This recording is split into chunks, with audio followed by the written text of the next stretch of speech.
that offer water and air conditioning. It is through this kind of community collaboration that we keep people safe during extreme heat events. We do need additional locations that can be open beyond the standard 8 to 5, to keep people safe during evening hours. So if you know of anyone, whether it be a faith organization, nonprofit, or government agency, please let us know if you can contribute to the Regional Heat Relief Cooling Center network. Heat causes more deaths every year than other natural disasters combined, yet national emergency planning and response mechanisms lack the same kind of resources we see with other extreme weather events. Heat should be included on the U.S. FEMA list of declared disasters. Additional wraparound support and personnel are needed during extreme heat events. Additional pop-up shelters and personnel to conduct outreach to individuals who are homebound, facing behavioral health challenges, or experiencing other vulnerabilities. We're also continuing to work to cool our city. We are soon to hit 100 miles of cool pavement, the lighter colored coating that we put on our city streets so that it absorbs and retains less heat. Especially for residents who walk, bike, or take public transit to work, we are working to make your commutes more comfortable. We were the first city in the country to take American Forest's Tree Equity Pledge, which guides how we plant trees and make sure we plant those where the need is greatest. In the city of Phoenix, as in many other communities, the wealthier neighborhoods tend to have more tree cover. We're working intentionally to make sure that as the city plants trees, they are more equitably distributed throughout our city. By 2030, residents will see 200 miles of cool corridors across the city. Tree planting will ultimately be complemented by other heat mitigation and heat protective strategies, including engineered shade structures and drinking water stations. Smart design must be incorporated throughout the city, and the benefits should be felt equitably. One housing development that I would love to highlight is Edison Eastlake, which is to our east on the way to the airport. It was an outdated public housing community and one of the hottest spots in the city of Phoenix. We are now working to redesign that with heat and shade at the center, and we're taking 557 outdated units and creating 1,000 high-quality housing units. We worked closely with the residents, and they were some who told us that shade and having cool places to exercise or watch the kids play outdoor was important. So we are putting shade and heat at the forefront of that community design. We understand the urgency, and we're going to continue to prioritize new resources that support our residents during extreme heat, as well as resources to find creative cooling solutions to make our city more comfortable. We're very excited to have the Office of Heat Response and the great team there. And if people have innovative solutions, we would love to hear from you as we work to prepare for the summer. The Office of Heat has been recognized as a real leader in the community, and we've consulted from communities from the Pacific Northwest to Europe as they've faced extreme heat events. We'll continue learning, and we'll continue working with our community to prepare for summer. Thank you.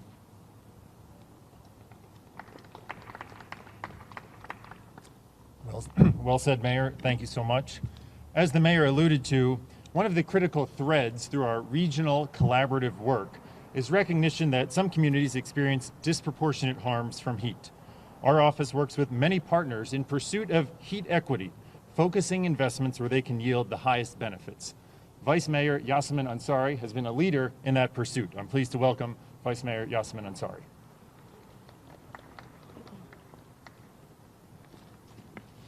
Good morning, everyone. Thank you so much for being here. I'm Phoenix Vice Mayor Yasemin Ansari.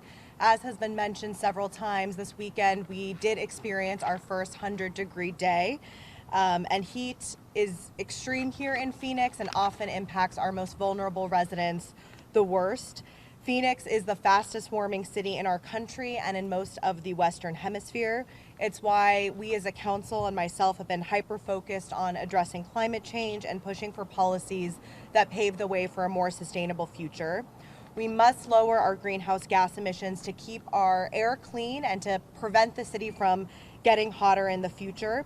It's why I was proud to lead and support the mayor's ad hoc committee on electric vehicles and to develop a plan to electrify our city's fleets and completely transition by the year 2040. The plan also, our climate action plan also includes adding hundreds of miles of cool corridors by expanding our tree canopy through areas with the least amount of shade. All of this provides us with long-term resiliency to the climate crisis, but we also need short-term tools. Others have shared some of those tools, but I really want to emphasize two of the life-saving resources that our city offers. First, our home weatherization program, and second, our emergency rental and utility assistance programs. Keeping homes cool in the summer in Phoenix can be very costly, but it can also help keep our residents safe from extreme heat. The City of Phoenix can help lower your utility bills this year through our home weatherization program. You can apply and receive funding to install, repair, or replace your AC system, add or fix window screens and seal air ducts, and add insulation. Similar programs are offered through Maricopa County and the State of Arizona's Housing Department. Losing power in the summer is another way that our heat can be deadly. The City of Phoenix offers emergency rental and utility assistance that can help you keep the lights and the air on this summer. Funded by the American Rescue Plan Act, this program has already served over 18,000 households. Please tell your neighbors, especially those who may be on fixed incomes, about these programs. They can save a life and keep our community safe. While our heat can be deadly for those with homes, there's no question that it's even more lethal for the thousands of residents who live on the streets of our city. In the last few years, hundreds of people have died from heat-related illness, and far too many of those people were unhoused, and in my district. Just like my approach to climate change, I'm working on long-term solutions while also pushing for more short-term, humane solutions to this crisis. I asked the city to turn on cold water spigots earlier this year near the Human Services campus, and I'm happy to share that later today, our cooling tent outside of the campus will be open as well for residents who need to seek relief from the heat. More water and restrooms are available at the Brian Garcia Welcome Center, as well as nearby organizations like Andre House during business hours. And I've been working with city staff to find ways to add more public restrooms around our city, so anyone can use a bathroom with dignity and peace. We also have an amazing crew of volunteers who provide heat relief outreach to people who are unhoused during the hot summer months.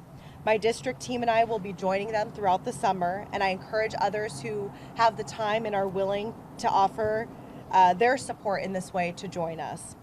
Next week, the city will start and continue to do our block-by-block cleanups of encampments near the zone to move people into safe indoor spaces and possibly structured campgrounds to comply with recent court rulings. It's not my preferred solution, as we should always be working towards more permanent housing solutions.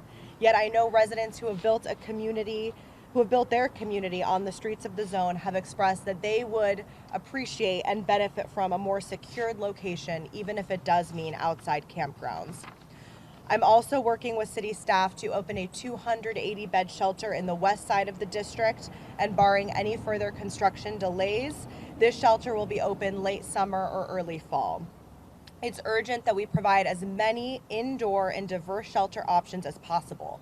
That means places that accept pets, that allow couples, and provide wraparound services. Getting more people indoors is critical to ultimately reducing heat-related deaths in our city. For Phoenix, that means building more affordable housing and doing so quickly. I'm encouraged that our city is working on zoning reforms to allow us to lower rents and mortgages by building more casitas, duplexes, and triplexes, among other changes. We can reduce heat-related deaths, address climate change, and get people housed. We just need the cooperation of all stakeholders at all levels of government to make truly lasting and comprehensive change. Thank you again to everyone for being here, and please do continue to share our heat relief resources throughout the community. Thank you. Thank you, Vice Mayor. We appreciate your optimism and call to action to the community.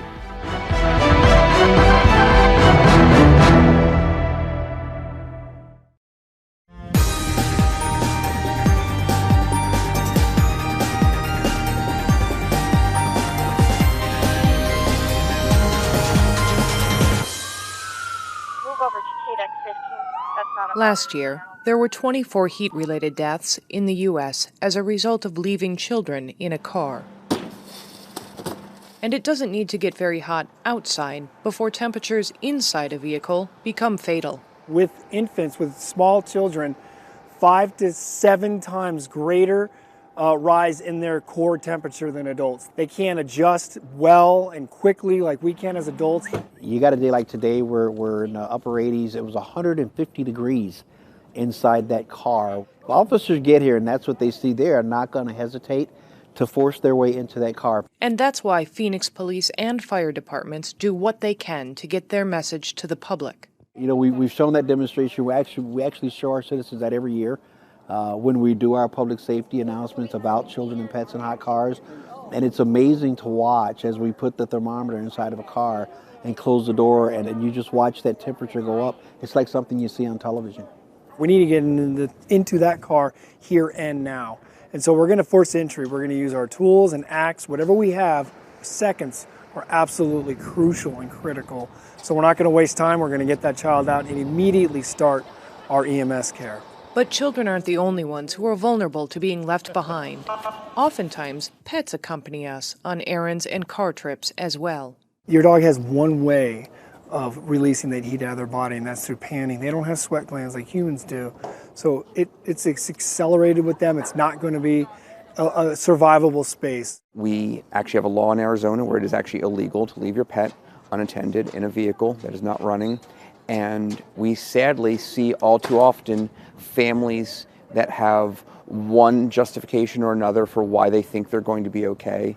And oftentimes it meets with tragic consequences for the animal. And although heat-related car deaths are entirely preventable, the Phoenix police and fire departments still have their work cut out for them. I think when you talk about leaving a child in a car, someone will say, who could ever do that? Or how could that ever happen? But believe it or not, we have a lot of sad stories to tell. For Phoenix TV, I'm Nathalie Gage.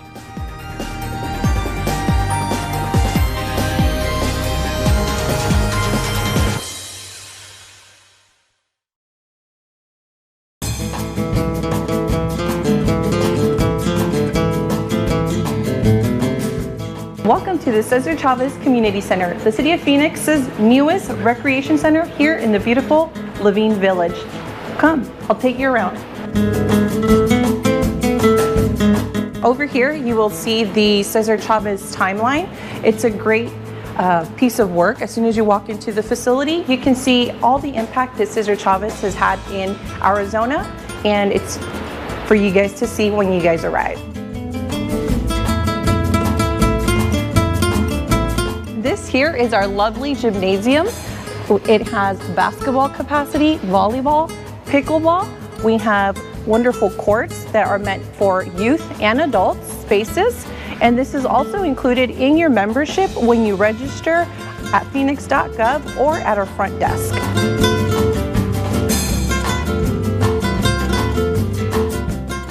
Welcome to our multi-purpose room. This room is designed to have special events, meetings, take classes. It seats anywhere between 80 to 100 people and is reservable.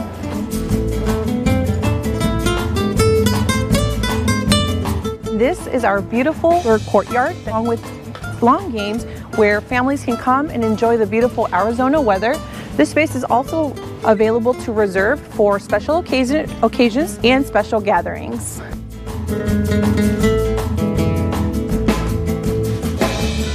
And this is our beautiful teaching style kitchen that we have here at the Cesar Chavez Community Center.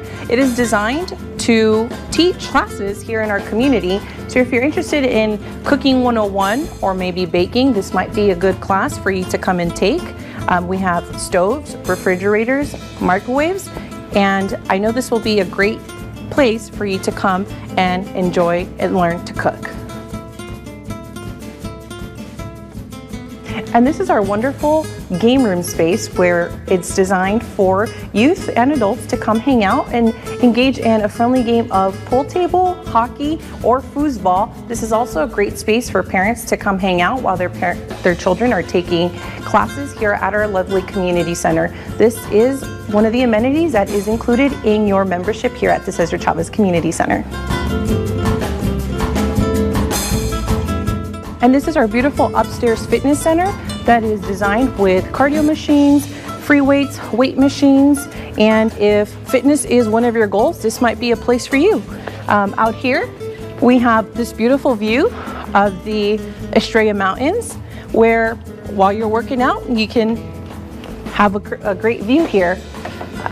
This also has an outdoor space that is designed to take a class, maybe like an outdoor yoga or meditation class. Also, a reservable space.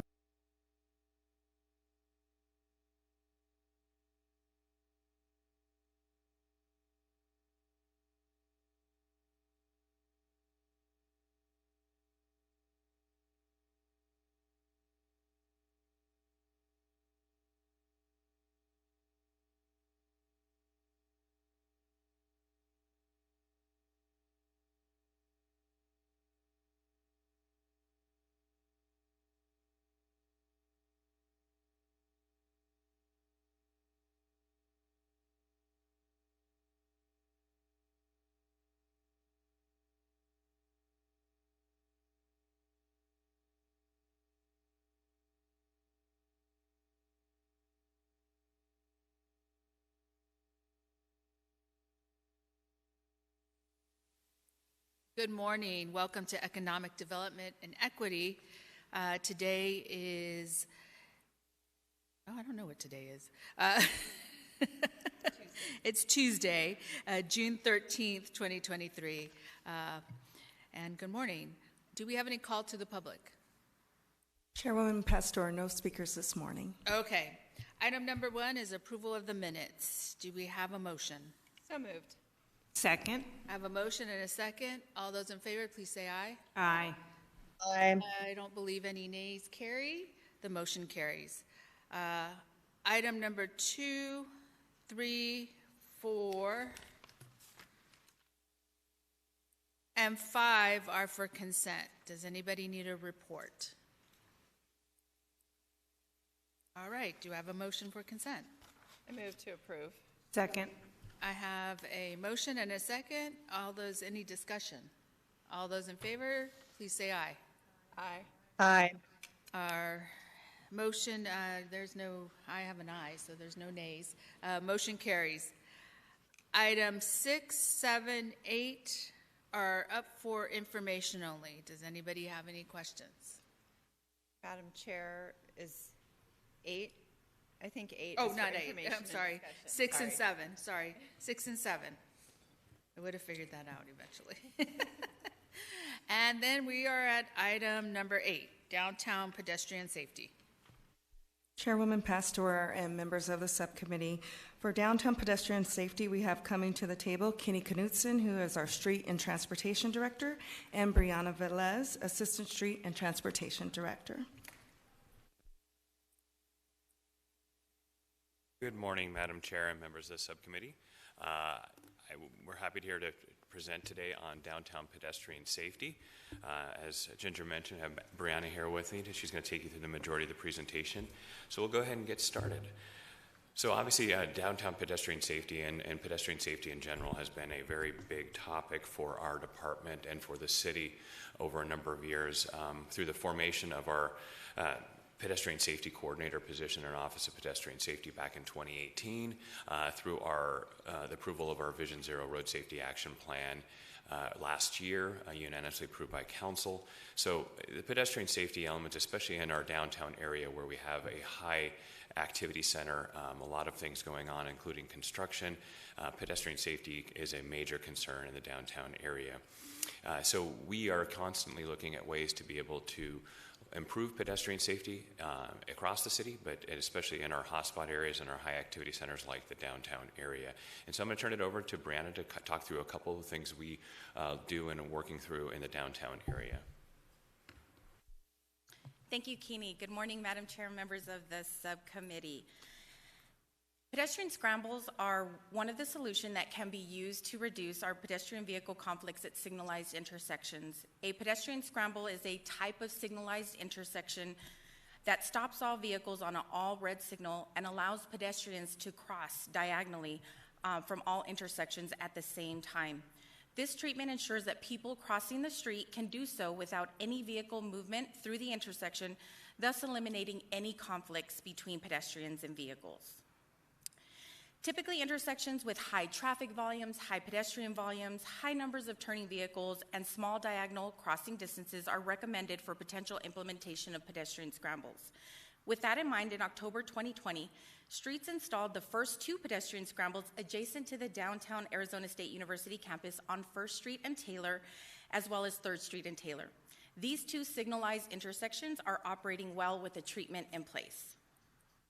Building upon the success of the first 2 pedestrian scrambles, Streets is currently evaluating the feasibility of installing additional downtown pedestrian scrambles at the 1st Avenue and Central Avenue intersections at Washington Street and Jefferson Street.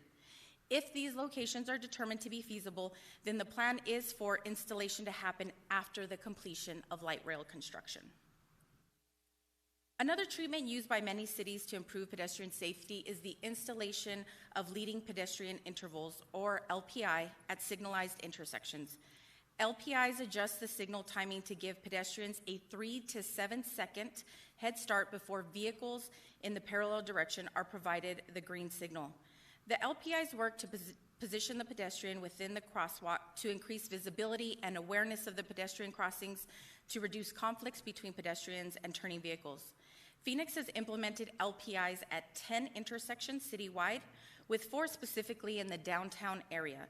The 4 intersections are Washington Street at 7th Avenue, 3rd Avenue, and 1st Avenue, as well as Adams and 7th Avenue.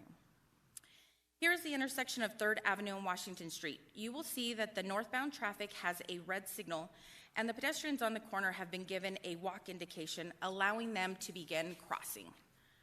As the pedestrians have crossed approximately halfway through the intersection, the northbound traffic is then given the green signal to proceed.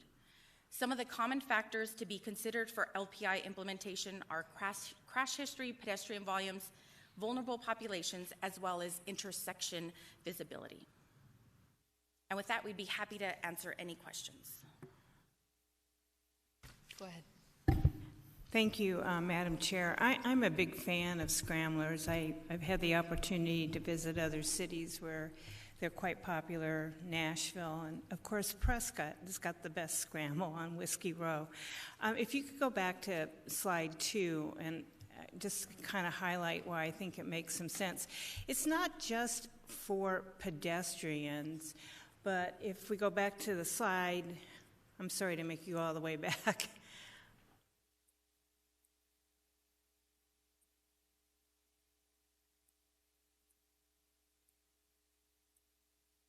So if you look at slide 2, if you notice on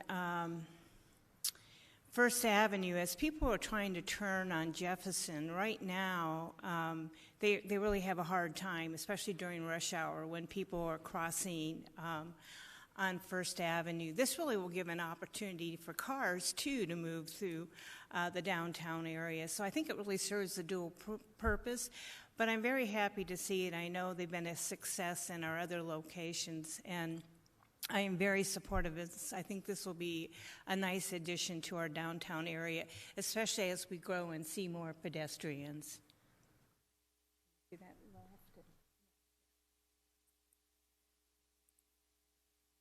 I would like to go to slide 4.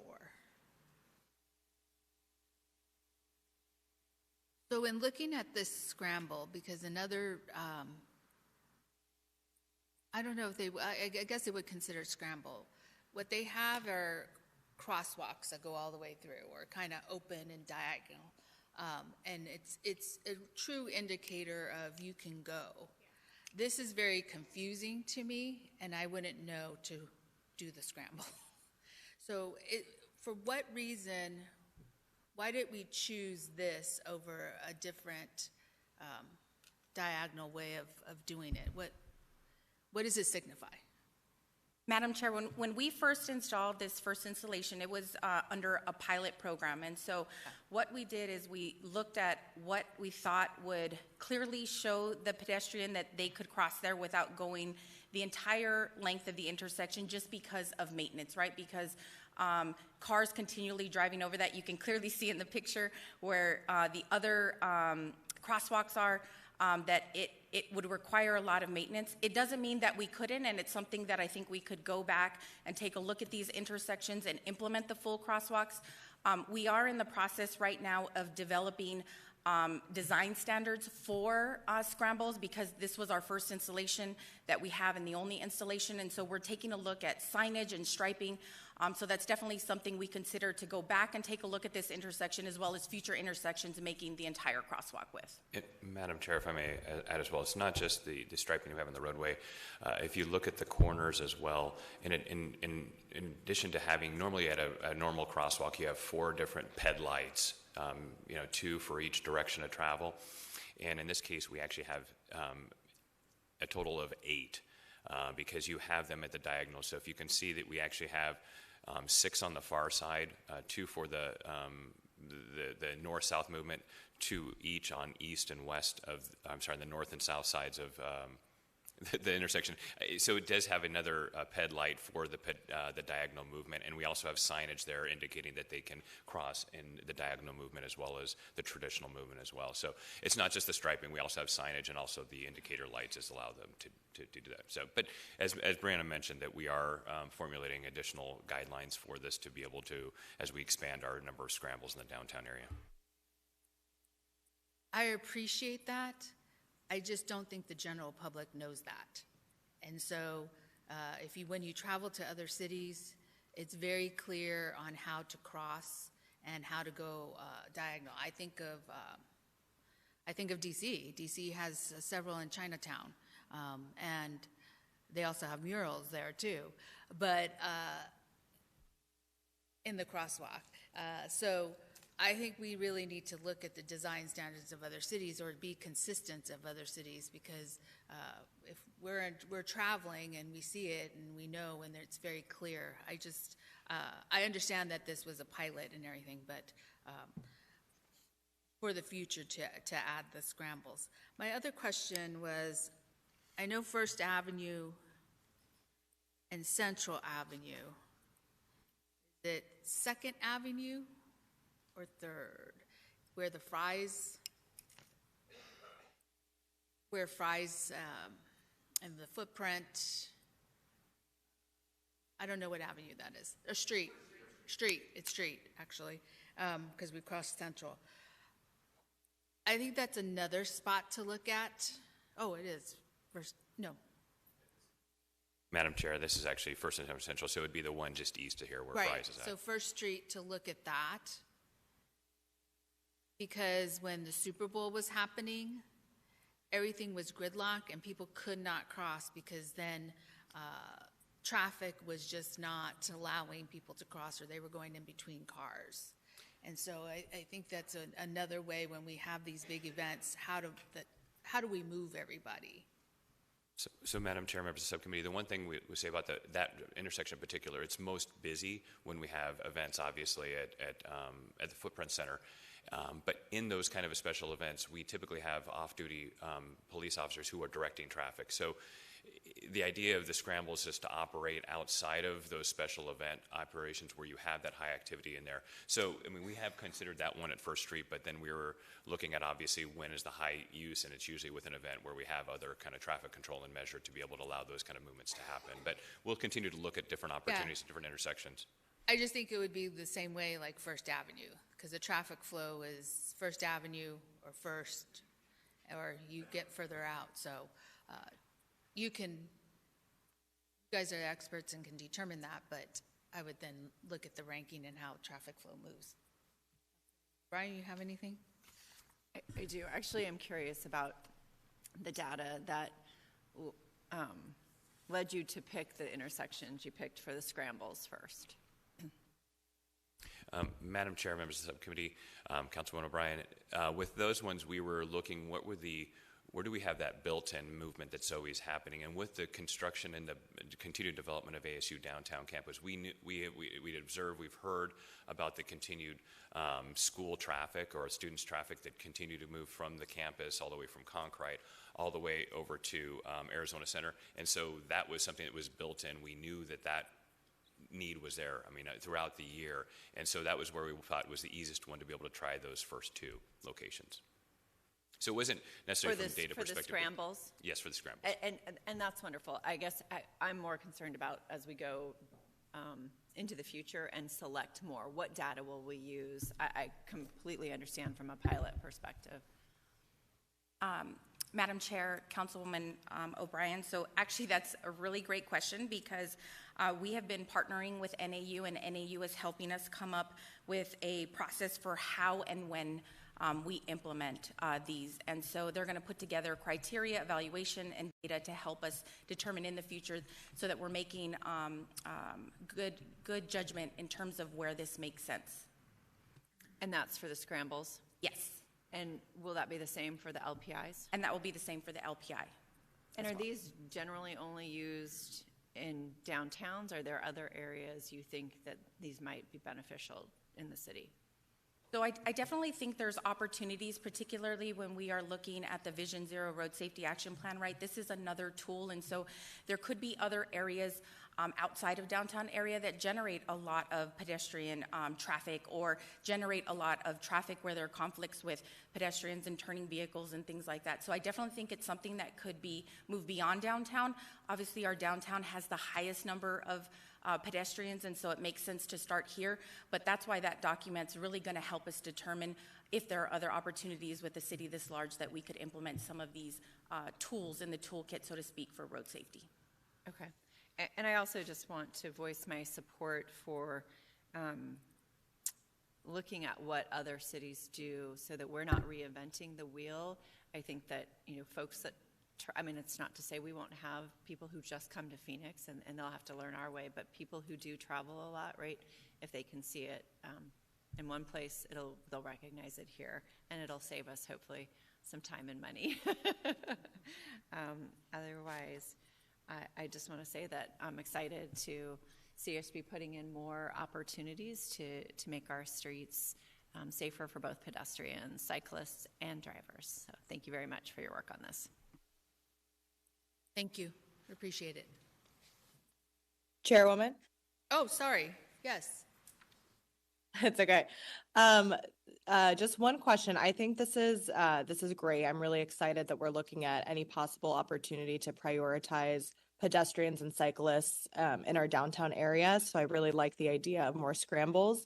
I am wondering, are we also looking into additional pedestrian-only streets throughout downtown? I'm thinking of low-hanging fruit like the Taylor Street Paseo or other more narrow streets that have lower vehicle traffic already. Is this something that we're looking at since the item is broadly downtown pedestrian safety? I figured I would ask in this context. Madam Chair, Vice Mayor Ansari, members of the subcommittee. At this point in time, we are not considering any additional pedestrian-only streets, but you're right. I think the Taylor Place, the Paseo, is something we're continuing monitoring as additional development happens along that to be able to see what we can, if it makes sense to, if it's necessary to be able to go to a pedestrian only there, but we're definitely continue to work with our downtown stakeholders to see if there's opportunities there and work with council as well on potential corridors for pedestrian only if that's something that we want to move forward to in the future. Okay, thank you. Yeah, I mean, I think that would be fantastic. And speaking of looking at best practices in other cities, I know in a post-COVID era after, a lot of restaurants and bars and whatnot really shifted to outside. There's been a number of cities who have just completely changed their certain streets and made them pedestrian only. And I think it really enhances not only safety, but just general walkability in an urban core. So I absolutely think we should be looking at that in downtown Phoenix.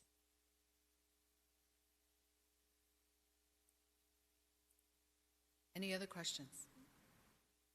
Thank you. Appreciate it. Item number 9 is the PCC Expansion Master Plan. Chairwoman Pastor and subcommittee members, for item 9, we have John Chan, Interim Deputy City Manager, coming to the table, along with Jerry Harper, Deputy Convention Center Director, and Ron Price, who's President and CEO of Visit Phoenix. And I'll turn it over to John. Good morning, Madam Chair. Good to be back before you. This is a follow-up item from a previous item that we discussed at subcommittee. With me today is Jerry Harper and Ron Price. So I'll get into a little bit of the background information. So in 2019, the City Council directed staff to commission a market study on the Phoenix Convention Center. The main purpose of the study was to look at current industry trends in the convention industry, to look at future expansion needs of the PCC, and to perform a competitive market assessment. Part of this process that occurred over the summer of 2019 included a lot of community and stakeholder engagement as well. And this work was completed just before the pandemic hit, so everything kind of paused for a couple of years. In 2022, we re-engaged our consultant to provide an update based on some post-COVID industry information, which we presented to the subcommittee back in October of last year. And these were the key findings and recommendations that came out of that study. We should continue to plan for our long-term facility expansion needs of the convention center, increase the number of convention hotel rooms.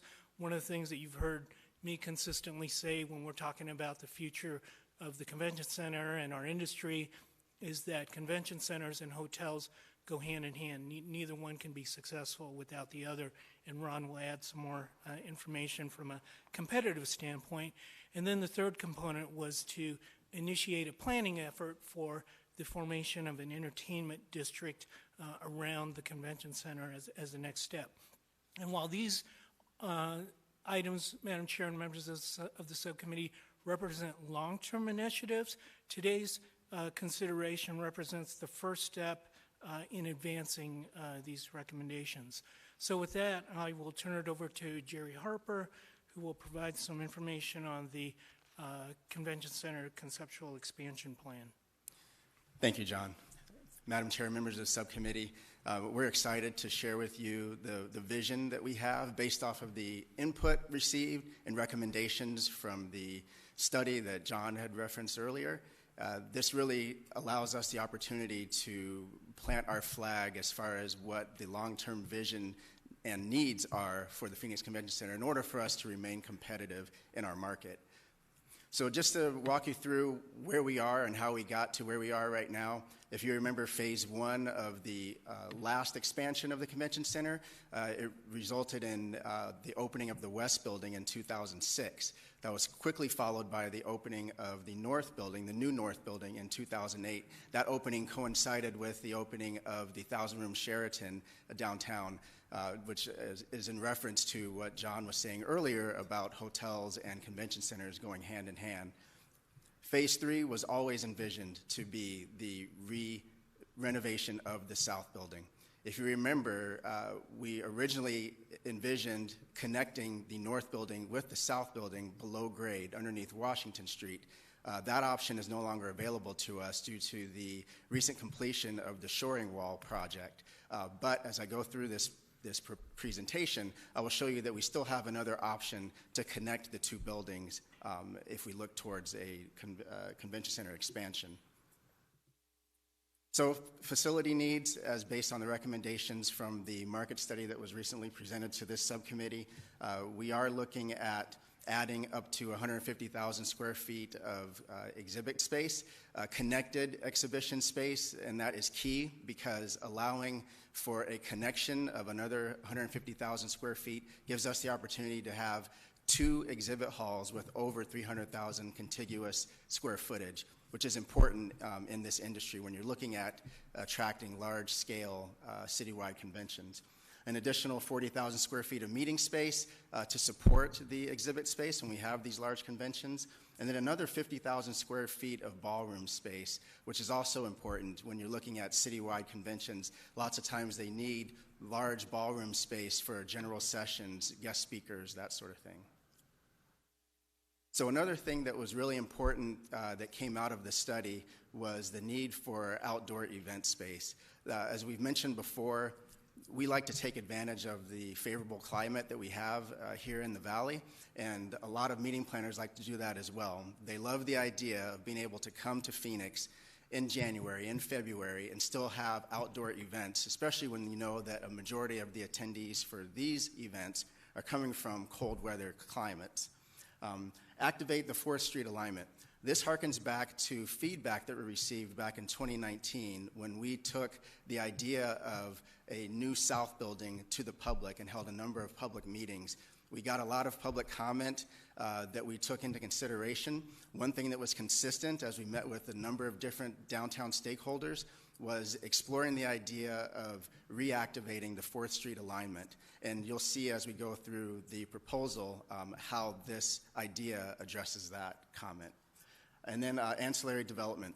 Convention hotel, 800 to 1,200 rooms. I think it's important to call out the fact that we're not speaking about a cumulative addition of 800 to 1,200 rooms. We're talking about a single property with 800 to 1,200 keys. And the reason for that is convention hotels of that size are more likely to commit large room blocks for future business, and that still fits within their business model. And that falls in line with standard industry practice when you're booking citywide conventions. And then retail, restaurant, and entertainment uses. Obviously, that's something that invigorates and energizes downtown for our local community, but that's also something that attracts citywide convention meeting planners when they're looking to bring their large events to a destination. They want to make sure that their attendees are entertained outside of the programming that they have that's inside the convention center walls. So this gives you a bird's eye view of both the current convention center configuration, looking at the first floor, but also gives you a sneak peek at what we've envisioned for the south building based on the recommendations of this study.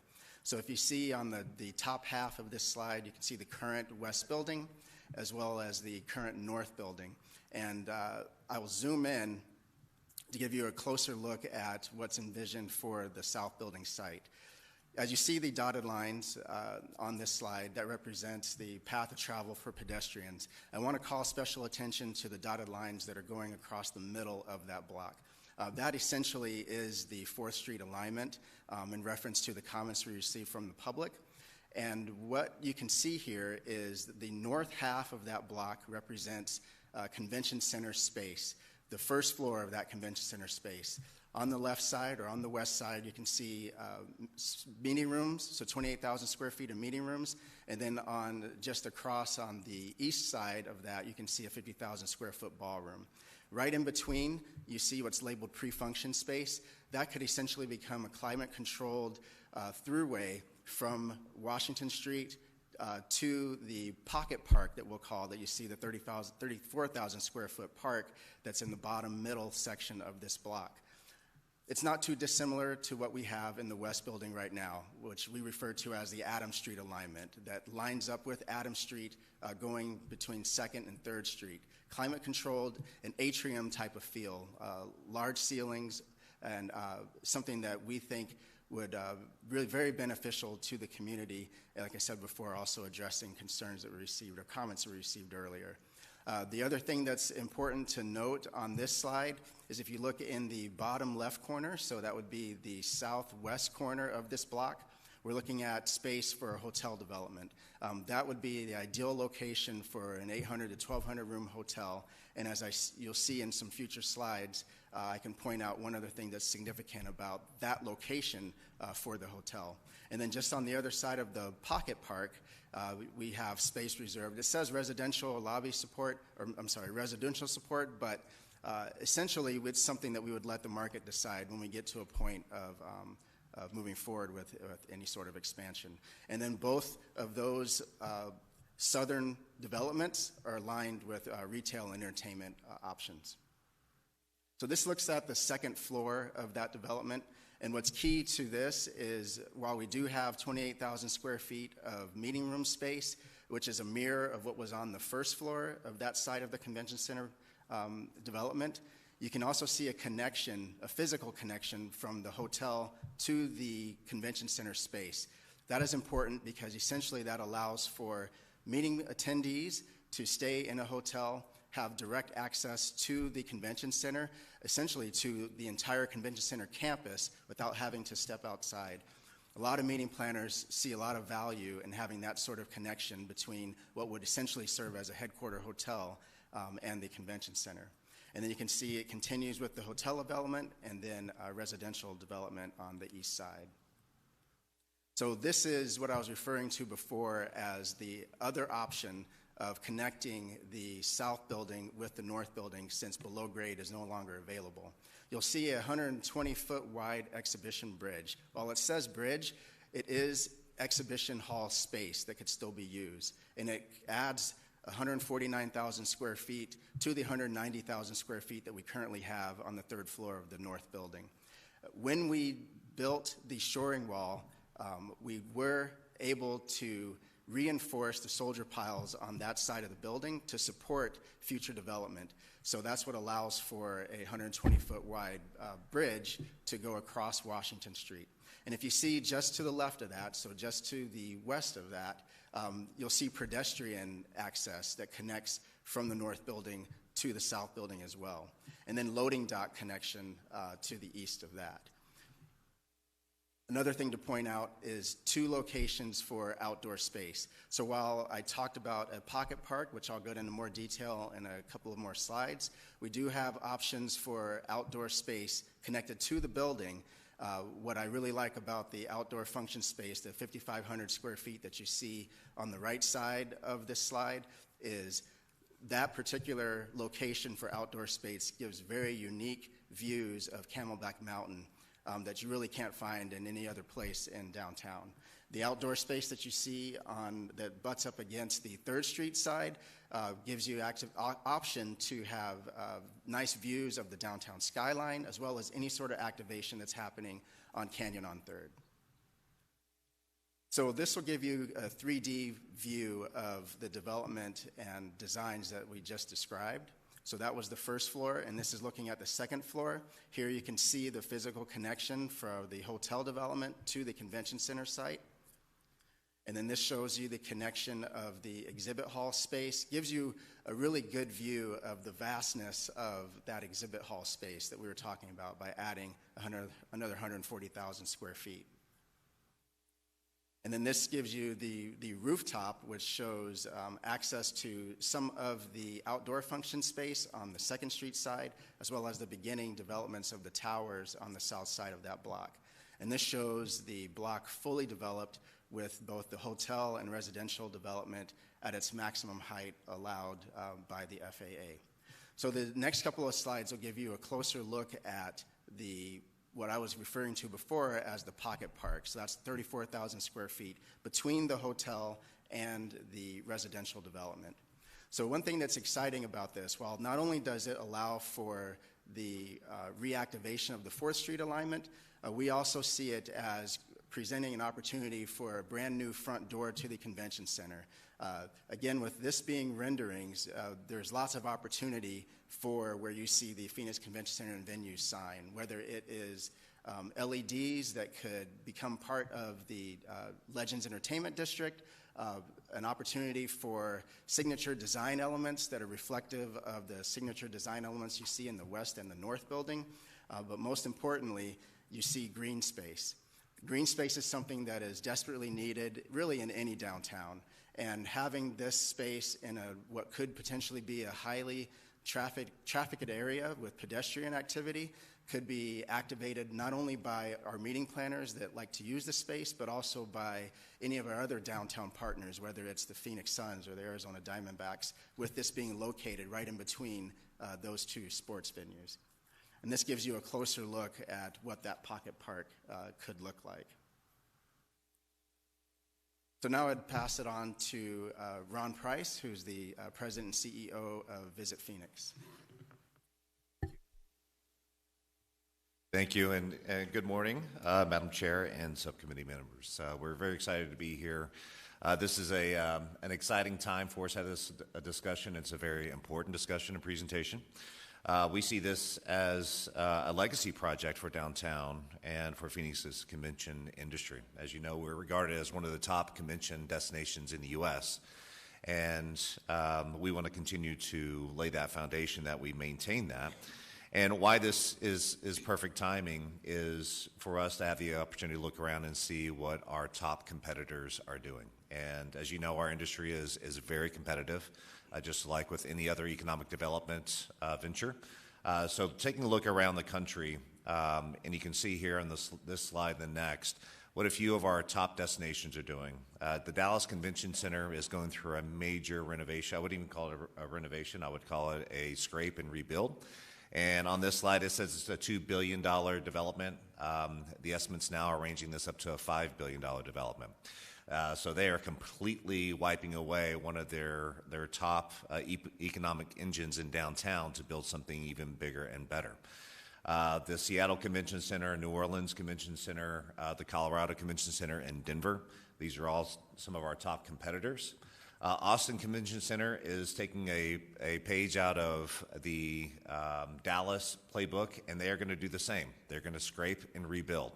As they've seen the benefits of having a very large convention center presence in the convention industry. Los Angeles, Orange County, which is in Anaheim, another top competitor of ours, and Las Vegas. So just a handful. There are many, many more that are taking place around the country. But as we started to look into this, we always want to see where we rank. And this is something that's always important for the different types of conventions that we go after. How much space do we have? How much space do we need to be optimal with the hotel rooms that we have in? But the top 26 comparable convention markets, we're currently number 14, which is not a bad place to be. But as I showed on the previous slides, a lot of those competitors above us are growing, and some behind us will be coming after us and pushing us even lower. With the recommendations that were put out there a second ago, what Jerry talked about, we'd be moving into the 10th spot up there, which is optimal for us. And so what we need, though, in order to make this successful is you just can't have meeting space and blocks of space. You got to have hotel rooms that support it. And so the final part of this, and probably what I would say one of the most important pieces of that, is ensuring that we have the capability of adding, in what Jerry alluded to, what the CSL report spoke about, was adding 800 to 1,200 room convention hotel into this footprint. I would say that's one of the most important things right now when we look at the type of business that we are losing to our competitors, is the lack of walkable hotel rooms within a half mile of the convention center. And you can see here, we have a ways to go. So this first piece, adding a 1,200 room hotel, moving us up still behind some of our competitors there, is the first big step in how we want to grow this footprint in downtown.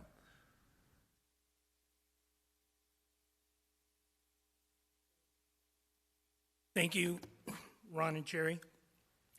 Madam Chair, members of the subcommittee, this concludes our presentation. We're happy to take questions, but the staff recommendation today is recommending that the subcommittee adopt the conceptual master plan as presented. This is a plan that prioritizes the needs of the convention and visitor industry, and while it's not the final plan, it will really serve as a roadmap to help guide future expansion and development of the South Building site. So with that, we're happy to take questions. Are there questions? Councilwoman Stark. Thank you. Our next agenda item is to develop the entertainment district plan. How will this go along with that RFP? Or are they separate?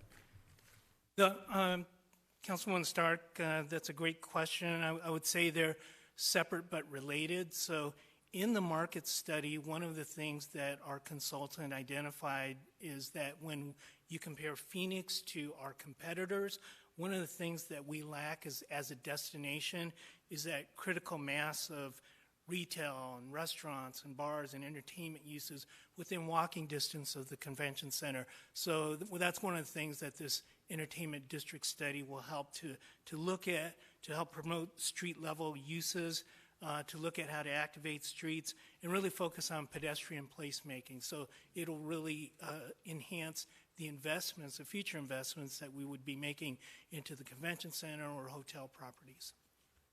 So as a follow-up, let's say that a new museum wanted to locate in downtown Phoenix and they wanted to be by the convention center, would you be open to looking at that as opposed to additional residential? Absolutely. The plan is conceptual. It could be 2 hotels. It could be some other kind of mixed use. But I think it's really how do you activate that ground floor space is going to be key to this entertainment district planning. Okay, thank you. Thank you, Madam Chair. Councilwoman Ansari, any questions? No questions for me, thank you. Is there? Move to approve. Second. Second. There's a motion and a second. All those in favor, please say aye. Aye. Any nays? Motion carries. Thank you. Thank you.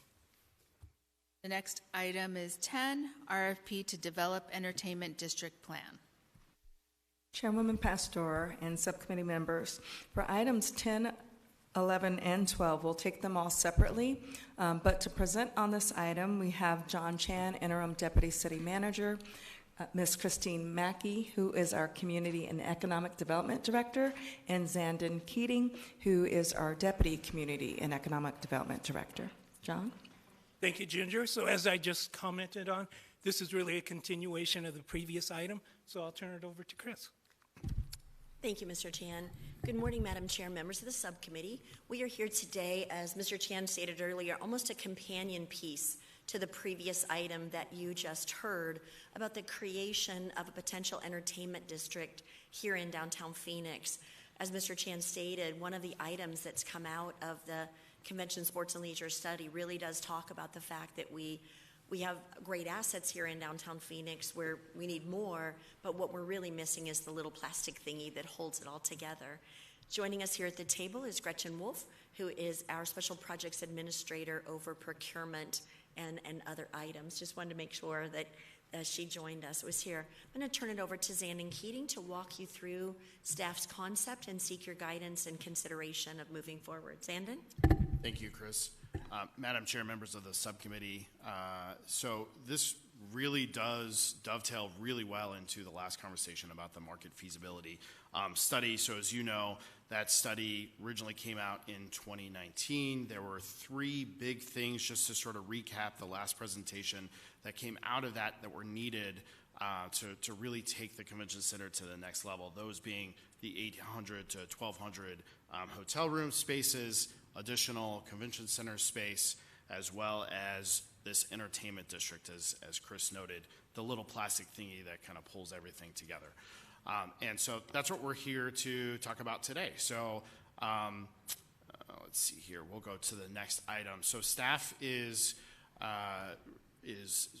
proposing that we issue a RFP to bring a consultant on to help staff really establish an entertainment district and look at what does it take to establish an entertainment district, what sort of steps do we need to go through. It's not a site-specific discussion. This is really looking at the area around the convention center and where does it make sense to fit that in. So some of the things that the consultant would be really tasked with looking at is first doing market feasibility and analysis within the area, looking at block by block, street by street, where does it make sense? Where's the market going to support it?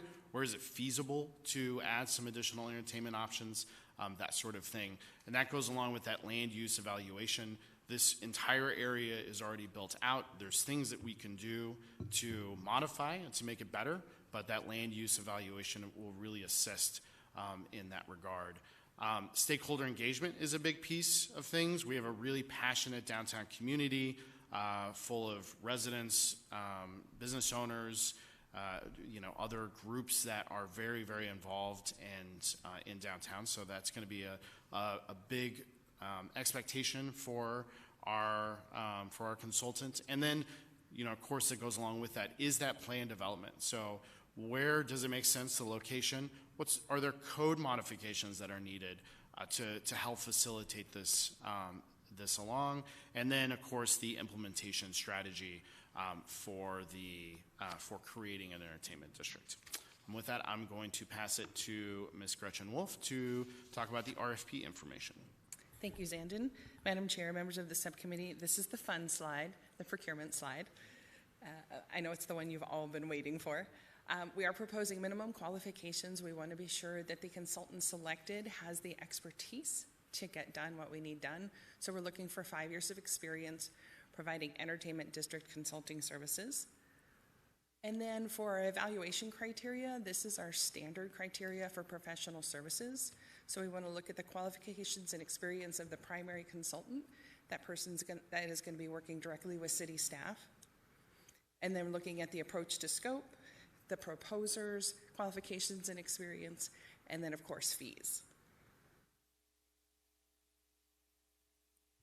Madam Chair, members of the subcommittee, as we look at our request today, we see these great areas that have incredible convention centers much like ours. We think about the Gas Lamp District in San Diego, or the Honky Tonk in Nashville, or 6th Street in Austin. And I think the difference between our convention center, we have this great convention center space, but I do lots of trade shows, as you know, and when you step out of that convention center space, having a location that really is identified with your particular city and brings things together to make it pedestrian friendly, make it connected, brings in more amenities and entertainment is what we would be looking for with this entertainment district study. So with that, we do recommend you move forward to the City Council the authorization to issue an RFP for an entertainment district consultant. And with that, we're happy to take any questions that you might have. Anybody have any questions? Is there a recommendation? Move to approve. Second. There's a move to approve, a second. All those, any discussion? All those in favor? Aye. Aye. Aye. Those, are there any nays? I don't think there are. There are 4 of us, so motion carries. Item 11, expansion of a central business district. Madam Chair, members of the subcommittee, we are back today from previous conversations that we've had with you regarding the potential expansion of our central business district here in downtown Phoenix. As you will recall, a central business district really is your place of government, it's your place of financial services, it's your place of courts and other items. Right now, ours is just less than a 2 square mile area here in downtown Phoenix. And by state statute, Phoenix's could be as large as about 12.5 square miles. We can be about 12 square miles. We can be 2.5 times this, 2.5% the size of our entire municipal planning area. So as we've had discussions with you, staff has, just for consideration and discussion today, some ideas of expanses that we could use to create a central business district. And again, just for discussion with you today as we continue to look forward. Again, with me is Zandon Keating, Deputy Director in Community Development, who's going to walk us through some of those options for us to talk about. Zandon? Thank you, Chris. Madam Chair, members of the subcommittee. First, we'll start with a little bit of background on the Central Business District and you know, what is it? As Chris noted, it is the center of business and government within a particular city. City of Phoenix originally established our Central Business District in 1961. It was a small area, just really the core of downtown at that time. Thinking back, I always like to tell the story about what was happening in 1961, and this really shows the forethought at that time of establishing a central business district. That was when we started to see the retail flight and the business flight out of downtown. Was around that time. Park Central had recently opened just north of downtown, which started to drag that retail north of the Phoenix, or north of downtown, and you know, out of the central city. And this was the beginning of the fight for downtown. We're back at a point today where downtown is thriving, and you know, a place where everybody wants to be. But there's always, of course, still things that we can be working on to make it better. Phoenix's Central Business District was expanded in 1987 to the area on the screen. It's the kind of the red box area that you see on the screen. It includes the Capitol Mall, overlay area, and they also at that time expanded it north to approximately McDowell Road. It's kind of a jagged edge along there. As Chris noted, in 2018 there were some changes to state law that really restricted how we can establish central business districts. The size and shape of the district limited the size to 2%, 2.5% of the total land area of a city, and in Phoenix that's just over 12 square miles. The current central business district in Phoenix is approximately 2 square miles, so it does give us a little bit of flexibility just for reference. And then there's also shape restrictions. Just it has to be contiguous, geographically intact, and it cannot have a length that's more than twice its width. So how is this central business district used? Phoenix is grandfathered. That's an important point to point out. It does not meet those sort of shape requirements that are set forward in state law, but we are grandfathered as long as we do not make any modifications. But we will need to meet those requirements should we decide to move forward with any modifications. Any area that is added to our central business district, we would not be permitted to act on a development agreement within that area for a period of 1 year of the designation of the central business district. And then the kind of main use of and benefit of a central business district is when it's overlaid with a redevelopment area. The greatest benefits from the GIPLET program are kind of overlaid in that particular case. There can be other programs as well that fall within the central business district, but this is kind of the main purpose and the main benefit. So we did want to talk a little bit about what is a redevelopment area as well, and how are those established. Just for a little bit of background, as we're looking at expanding the central business district, to think about where it would be most beneficial and where we could really see that benefit.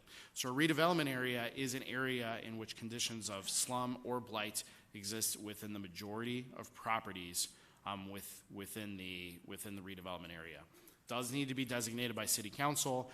The most recent exercise that we've gone through was a recertification of the downtown redevelopment area. You may remember we completed that in 2020, and went through that entire recertification and redesignation of slum and blight within the downtown redevelopment area. So what sort of elements can be considered slum and blight? Just things to think about. So it's some of those conditions include, as you see in the pictures on the screen, peeling paint, cracked brickwork. It can be boarded up windows. It can be, other structural issues. It can be the lack of utilities, such as electrical service. Those can contribute. You can also see things like uneven sidewalks or broken sidewalks. Pavement that's broken up, inadequate water service, abandoned vehicles, trash, that sort of thing. Another thing to look at when looking at redevelopment areas is qualified census tracts. And so we did want to look at downtown, at the area around downtown, and what areas fall within a qualified census tract, because that is an important criteria for a redevelopment area as well. So on the screen before you, the map you see, we outline the area in red, sort of the not shaded area. That is not a qualified census tract. The area that's shaded in blue, all of that area does fall within a qualified census tract. So you almost have this sort of donut in the sort of north central part of downtown and going into Midtown we've done such a great job with redevelopment within that area that those areas no longer qualify as a qualified census tract, as well as the core of downtown has also, that designation has gone away. So we looked at some possible expansion options, and we have 3 sort of maps here. They're conceptual in nature, but just to give you an idea based on the feedback that we heard from subcommittee the last time we were here, what some of the potential options for expansion could look like. So this first map that we wanted to show you tried to push the redevelopment area or the central business district as far north as we could to get it up to Indian School Road. If we were to do that, we could go as far south as Lower Buckeye Road. That's the furthest south to meet those size and shape requirements that we would be able to push the central business district. If you were to do that, you could do an east-west, approximately 7th Street to 23rd Avenue. That could be kind of shifted a little bit as well, but just gives you an idea of what that could look like. Another discussion point at subcommittee last time was pulling the redevelopment area all the way south to Broadway to include as much of the Rio Salado redevelopment area as we could within an expanded central business district. If we were to do that, the farthest north we could go would be Thomas Road. And then this particular map just looked at the 19th Avenue to 12th Street. Again, that could kind of shift east or west depending on what the priorities were. And then a final option that we looked at was to make it more of a square as opposed to a rectangle and kind of push it a little bit further either east or west, picking up more of the existing redevelopment areas, the Sky Harbor and Garfield redevelopment areas, a little bit of Sky Harbor, and then a little bit more of the downtown redevelopment area to the east, as well as picking up a little bit more of the Rio Salado. If we were to do that, we of course can't go as far north, and so this particular example would go from Broadway up to approximately McDowell Road. Madam Chair, members of the subcommittee, again, this is a discussion item from what you've seen and what is of interest. We'll, of course, come back with a formal recommendation based on feedback that you have today. And again, feel free to move the boxes around. Think about, do you want it to shift to the west? Do you want it to shift more to the east? But just gives you some representations of what you would be under consideration. And with that, we're happy to take any questions that you might have. Anybody have any questions? Councilwoman Stark? I find myself gravitating towards option B, but I don't represent any of this area, so I think I'm interested in hearing from the council members that do represent areas within the redevelopment proposals. Thank you. Could you, Chairwoman? Could you please put option B up?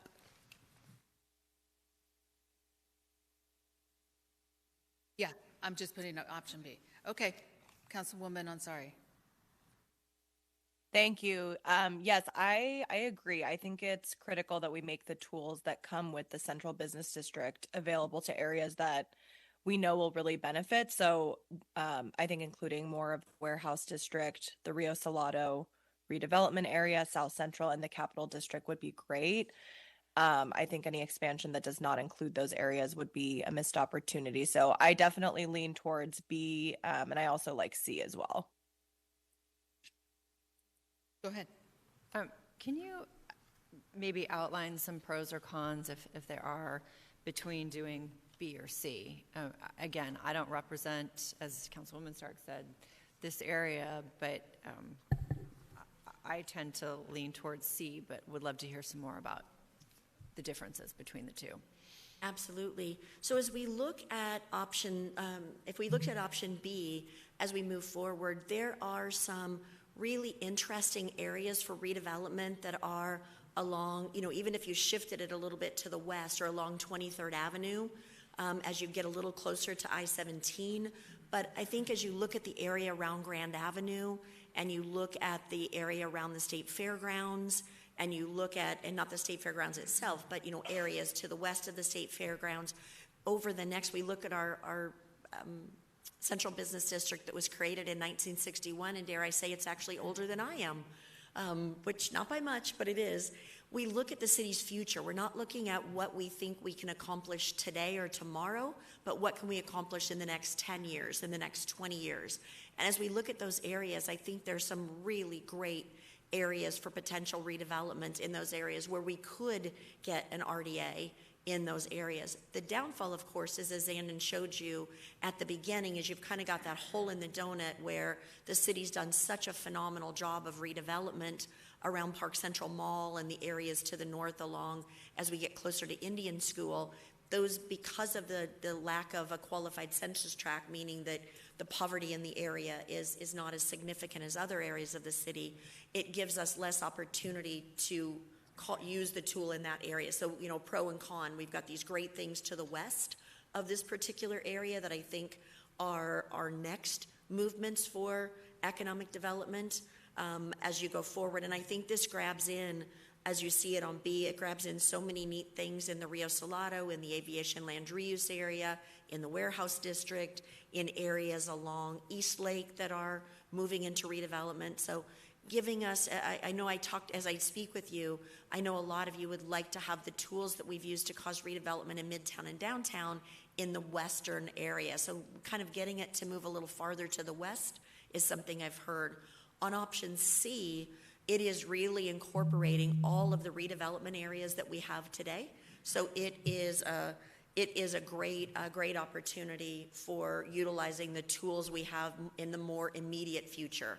What do we have in the next 10 years that we could use these things for? It incorporates all of our central city redevelopment areas, including Target Area B, which is more of the South Phoenix area. It also brings in, if we look at that, it also kind of keeps our existing central business district as it is and just continues to expand at Cap Mall. I think with the expansion of light rail is going to see some tremendous opportunities, but did hear from a number of you that you'd like to see how to use some of these tools a little bit farther to the west. Thank you, Chairwoman. So we talked about option A, and option A is where the Coliseum is. And that is a critical piece, I would say, of the state, not just Phoenix. And with option A and the state fairgrounds, that would be a collaboration then with the state fairgrounds or the state and the city of Phoenix. Am I correct? Madam Chair, you're absolutely correct. The opportunity to bring in the area, the state fairground and the area around it, I think would be a tremendous missed opportunity for us if we don't focus on that area. And that then it would help with that development, and these are other tools that would then help spark all that development within that corridor. Madam Chair, you're correct. I know at one point there was a lot of talk about wanting to use the state fairgrounds, and of course the neighborhoods was part of the conversation of the possibility of it being revitalized. At one point, Gila River was supposed to be, the state fairgrounds was moving, and Gila River was going to take the fair, and so that then there would be opportunity to come in and revitalize that space.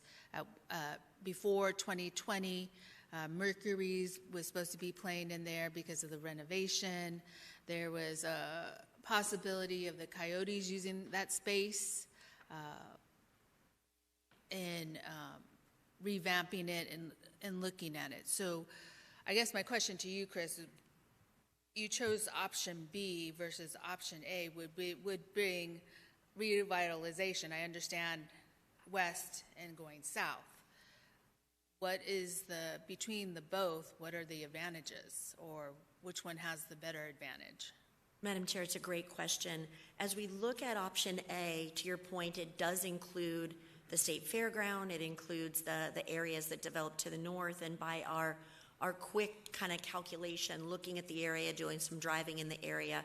Again, I'm not an engineer. I don't pretend to be able to be one that would certify a redevelopment area, but I've created a number of them in my life, and we drove through there to look and see, and it sure seems like it's an area that could very easily become a stated redevelopment area should the community and the city council choose to move forward with that.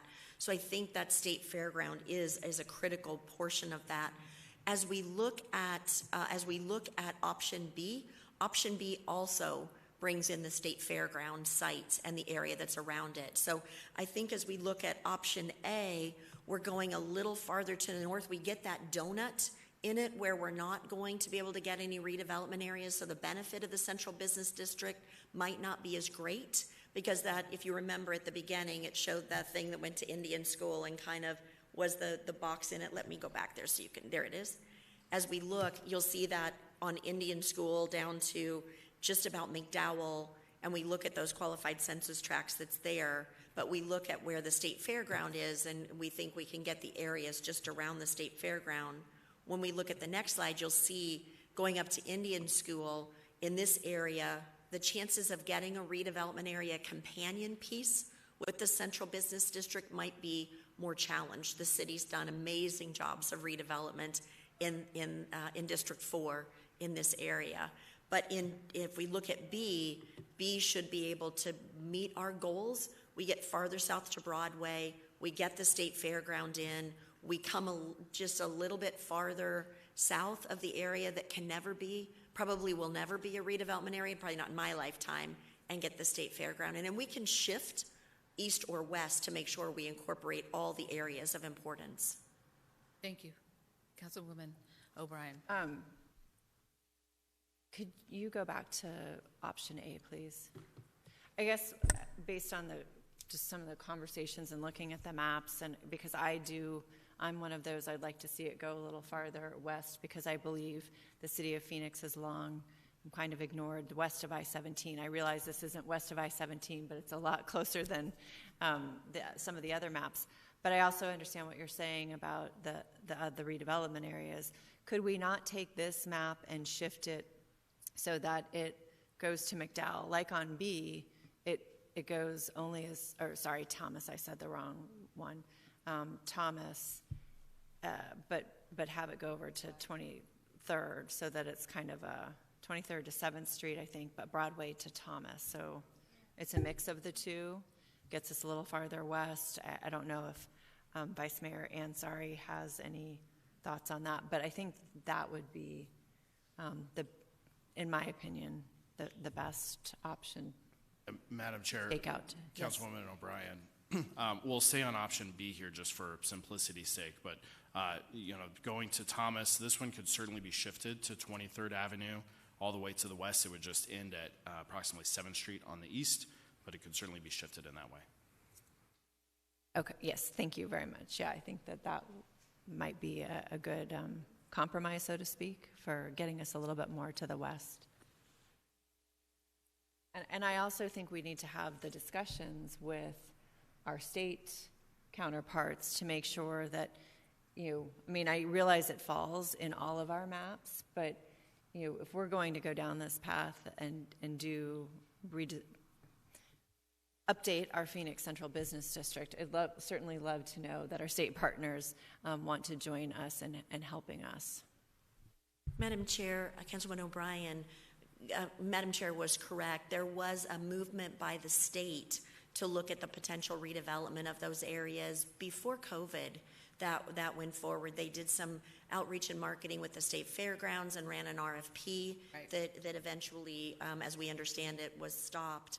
But there was also some discussion about the Capitol Mall revitalization and development. And as an economic developer, put me in, coach. I'd love to be part of the vision that as we look at Capitol Mall and working with the communities and with that, and with the direction of the subcommittee, we'd be happy to do an outreach to our counterparts at the state and just mention to them that this is what we're thinking of, and are they thinking of redevelopment of the area, and if so, we're bringing the tools that'll make it more easy for them for redevelopment.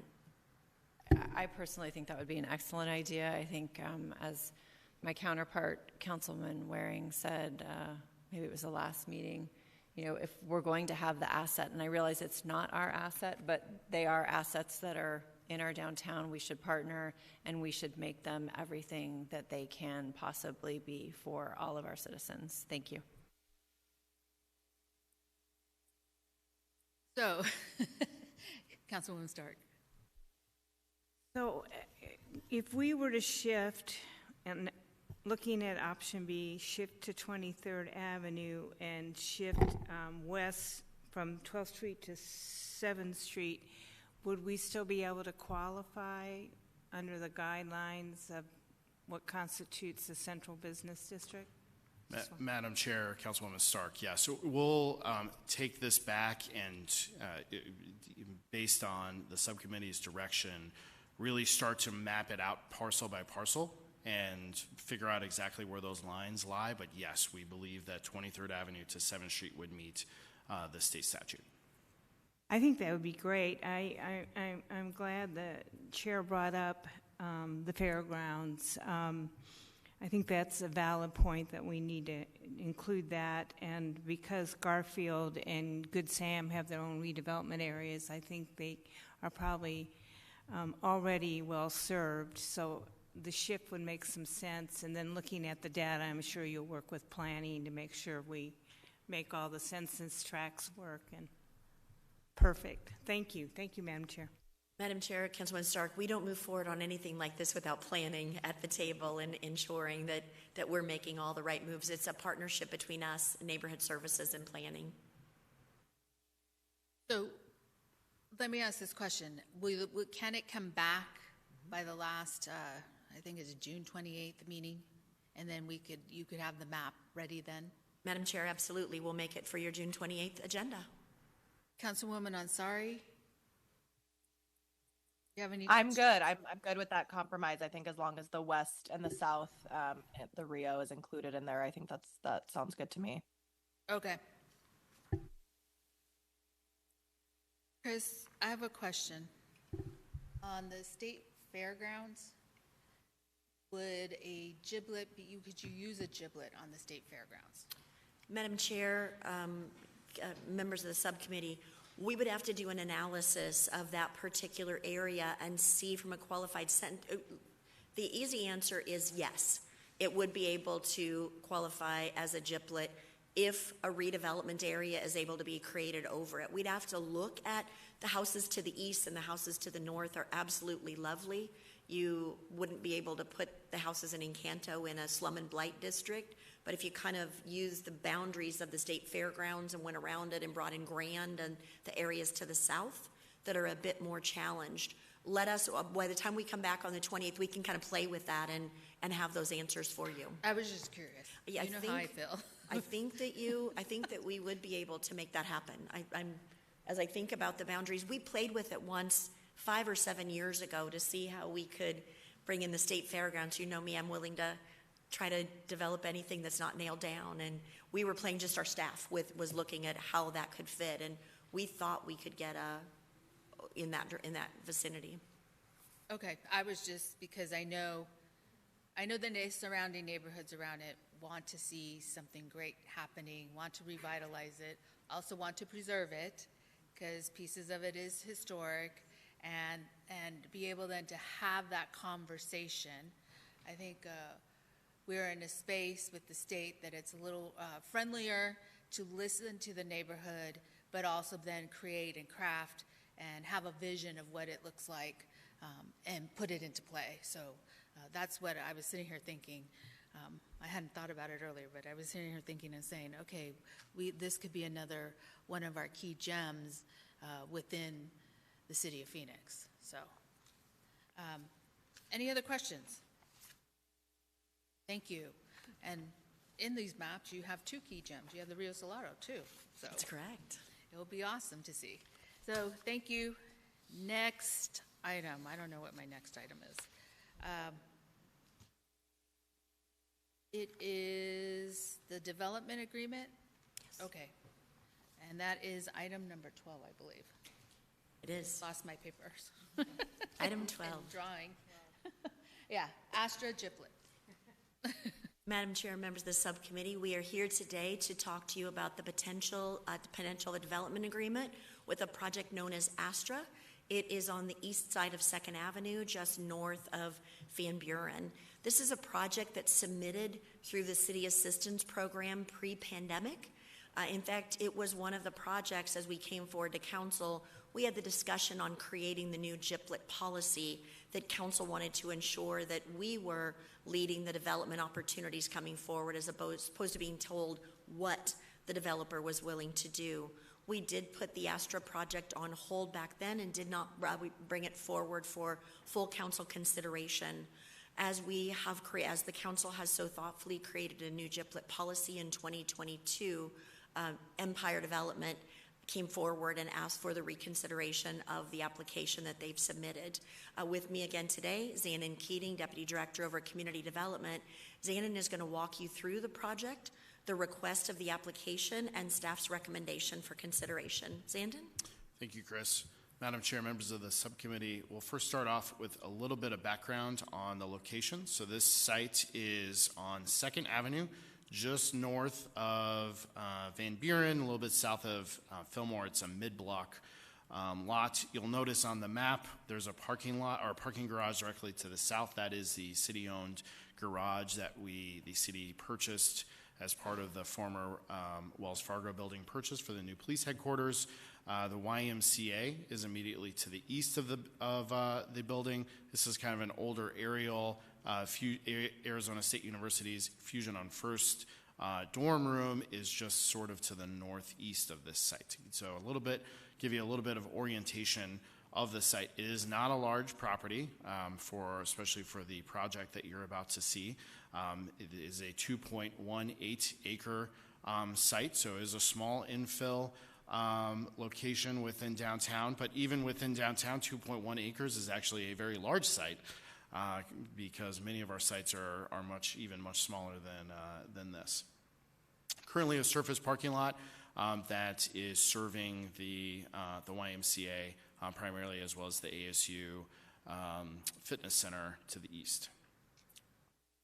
So a little bit about the development team. So this is Aspirant Development. It's an Empire Group affiliate. Empire are infill experts. They do a lot of multifamily across the country, a lot of high-rise developments. They have 4 existing projects in downtown. The Stewart, or have recently built, I should say, 4 projects in downtown. The Stewart, which is a high-rise multifamily development with a mixed-use component at Central and McKinley. The Aspire Fillmore is another high-rise multifamily project. They are just wrapping up construction on that. That's just north of this project at 3rd Avenue and Fillmore. And then you have the First Buchanan project, as we call it. It's an adaptive reuse of an historic warehouse in the warehouse district. And then another adaptive reuse is called the 402 warehouse, also in the warehouse district, adaptive reuse. Those are both office projects. And the Empire Group has been based in Phoenix since the 1970s, so they're a very storied, experienced group, but they've done work all across the country. They are not just Phoenix-focused. Fortunately, we've been able to keep them doing a lot of work here in Phoenix as well and keep them busy investing in our community. So a little bit about the project. So this is a 2-phased mixed-use development. It's going to include a total of 697 rental units. Those are split between 397 market rate units in one building, or one phase, and 300 what we call the co-living units in the second, or the other phase. I shouldn't say second phase. We haven't determined exactly what the phase timing will be yet, so we don't want to call one phase, or phase 1, phase 2 at this point. Approximately 1,156 parking spaces. They will include parking for the YMCA as a part of that. 147 spaces are dedicated to the YMCA and their use out of that parking allotment. 229 hotel rooms, 185,000 square feet of office, which is a significant office component in downtown. 36,000 square feet of commercial space, mostly on the ground floor, and then some of it along the Taylor Street Paseo, which I'll talk about in just a minute. And then the staff is agreeing to a government property lease excise tax treatment for the property. So we would enter into a GIPLET lease upon completion of construction. It would be an 8-year lease with abatement of the excise tax for the full term. Some of the benefits of the project, of course, is as we're looking at entering into one of these agreements, we want to make sure that there is a significant benefit that is coming back to the city. So there is, of course, a $535 million investment, over $500 million investment in this just 2.18 acres, so a significant investment in downtown. That new co-living piece is an important thing to the city. Those co-living units are generally looked at as it's a more affordable option to the market rate units in downtown, because they are a rent by the bedroom option. So somebody can come in, they just rent their bedroom, they're basically placed with a group of roommates, they share a common space, but they have their own bedroom, their own bathroom that's locked separate from everybody else. It's really, when many of us were young, we may have roomed with several other friends. And this is just creating that roommate environment for somebody. They don't have to worry about the bad roommate who can't pay the cable bill on time. Everybody has their own rents and their own utilities and all of that sort of thing. And it's a great option for young professionals, our teachers and police and fire who are looking for an urban environment, looking to be in downtown Phoenix, but at a more affordable price point. Of course, it's infill development. This is currently, and has been for a long time, a surface parking lot in downtown. This furthers many of the plans and goals of downtown. The Phoenix General Plan pushes for a more vibrant environment downtown and creates that, helps to create that more urban atmosphere. A significant portion, the picture you see on your screen, is the connection for the Taylor Street Paseo. Currently, through this section, people are using the parking lot to get through as part of the Taylor Street Paseo, but there is no official connection at this point. This will connect that section, the very significantly wide Taylor Street Paseo through there. It's a pedestrian mall, pedestrian and bike mall. The developers have agreed to a 60-foot width through there, which is significantly greater than the zoning ordinance requirements for the Taylor Street Paseo. And then there's a number of jobs associated with the project, over 4,000 construction jobs and over 2,500 permanent jobs associated with the office and the retail, hotel operations, and that sort of thing. And then finally, the developer has agreed, as part of the new city's policy on GIPLETs, is a minimum 200% of what the city's property tax would have been for the property, a contribution to the city's Affordable Housing Trust Fund or another fund as designated by City Council. And in this case, we've crunched the numbers, and that contribution between the two phases would be a total of $5.5 million. So it would be made in two payments, split between the two phases, but a total of $5.5 million.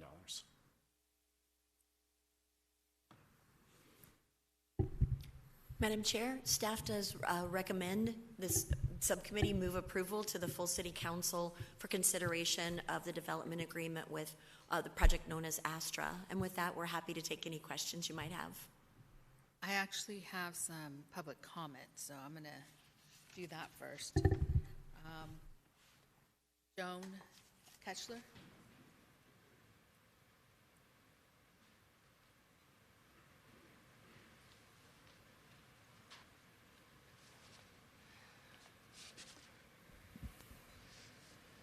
Good morning, City Council members and Vice Mayor Ansari. My name is Joan Kelchner. I am the current president of the Roosevelt Action Association, the Roosevelt neighborhood, extending from McDowell all the way to Van Buren and central to 7th Avenue, so this is completely within our neighborhood. This was presented to the neighborhood more than 2.5 years ago, the board only at that point, I think, and this was a video meeting still, voted to support it. There was some support for certain things, such as the co-living, and there were people supportive of the height, though I was only notified of this this meeting within the last 2 to 3 weeks after our last general meeting.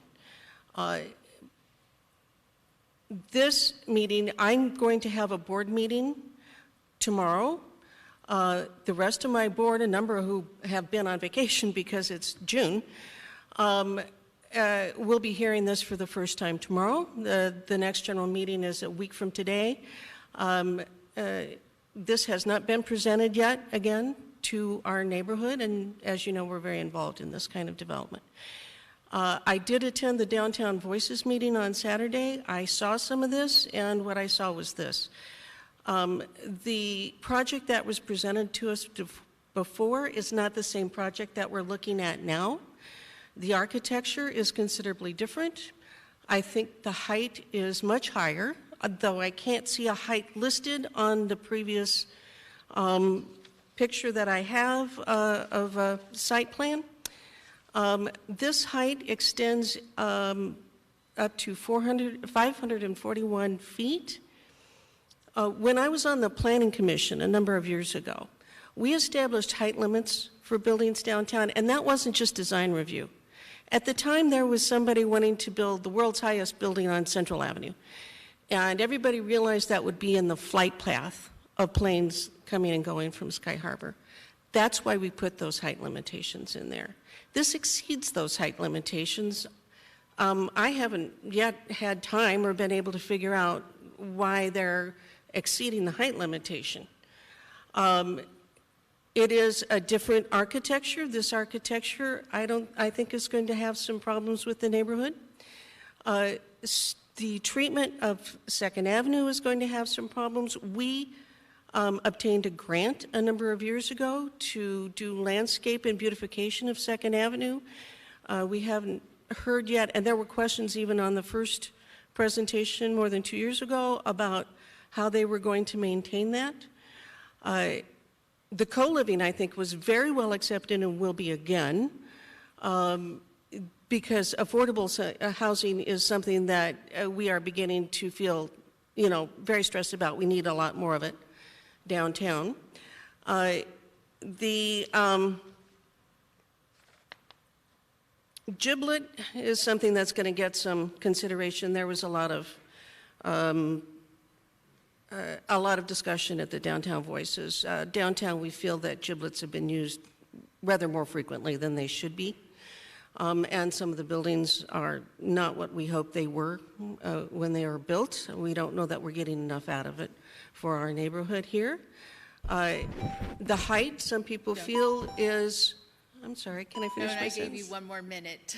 The height is supposed to be something that helps us with our environment, but I see nothing that is like use of gray water to contribute and give back to our water resources, which are dwindling.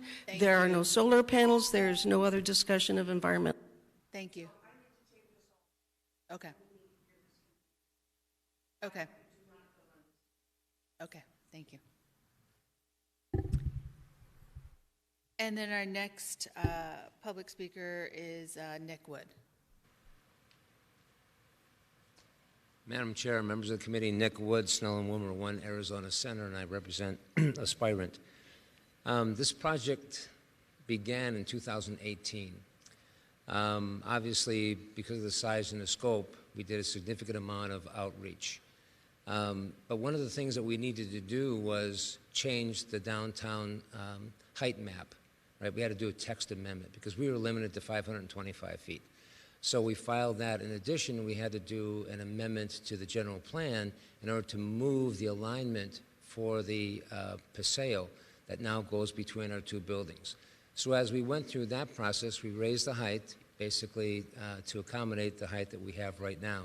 At the time, we were anticipating 535 feet. Now we've added 6 feet, but it's all within the amendments that we did to the downtown form-based code. But we reached out, and you heard from Joan that they did give us a recommendation of approval when we went through that process. We also, of course, met with DPI, PCA, Downtown Urban Phoenix Project, and DNA when they were still active as well. Then, of course, we had to go through an issue regarding street widening. The fire marshal told us quite clearly that the 2nd Avenue had to be widened with one additional lane. So again, and we had many meetings with Andy Epkarian and Bill Scheel. They were the leaders of RAA at the time. And we made other presentations, but we worked with them on the intersection and how the widening was going to work, et cetera. And then back in 2021, we had to file applications for variances, obviously for parking and for other things, and we got a letter of support signed, actually it was by Ryan Tempest, who was the new president of RAA back in 2021. And in each one of those circumstances, we met with everyone. Now this time, we are presenting to RAA on the 20th. We are meeting with ASU. We are presenting to Downtown Phoenix Inc. and PCA on this Thursday. In fact, it's going to be their entire membership is being invited to hear our presentation. So our outreach has been significant over the past 5 years especially, and by the time this gets to council, we will have met with all the stakeholders once again. So thank you. All right, there are some questions. Councilwoman O'Brien. Mr. Wood, can you? One of the things mentioned that has changed is the architecture. Can you address that a little bit? Sure, if we could bring up the architecture.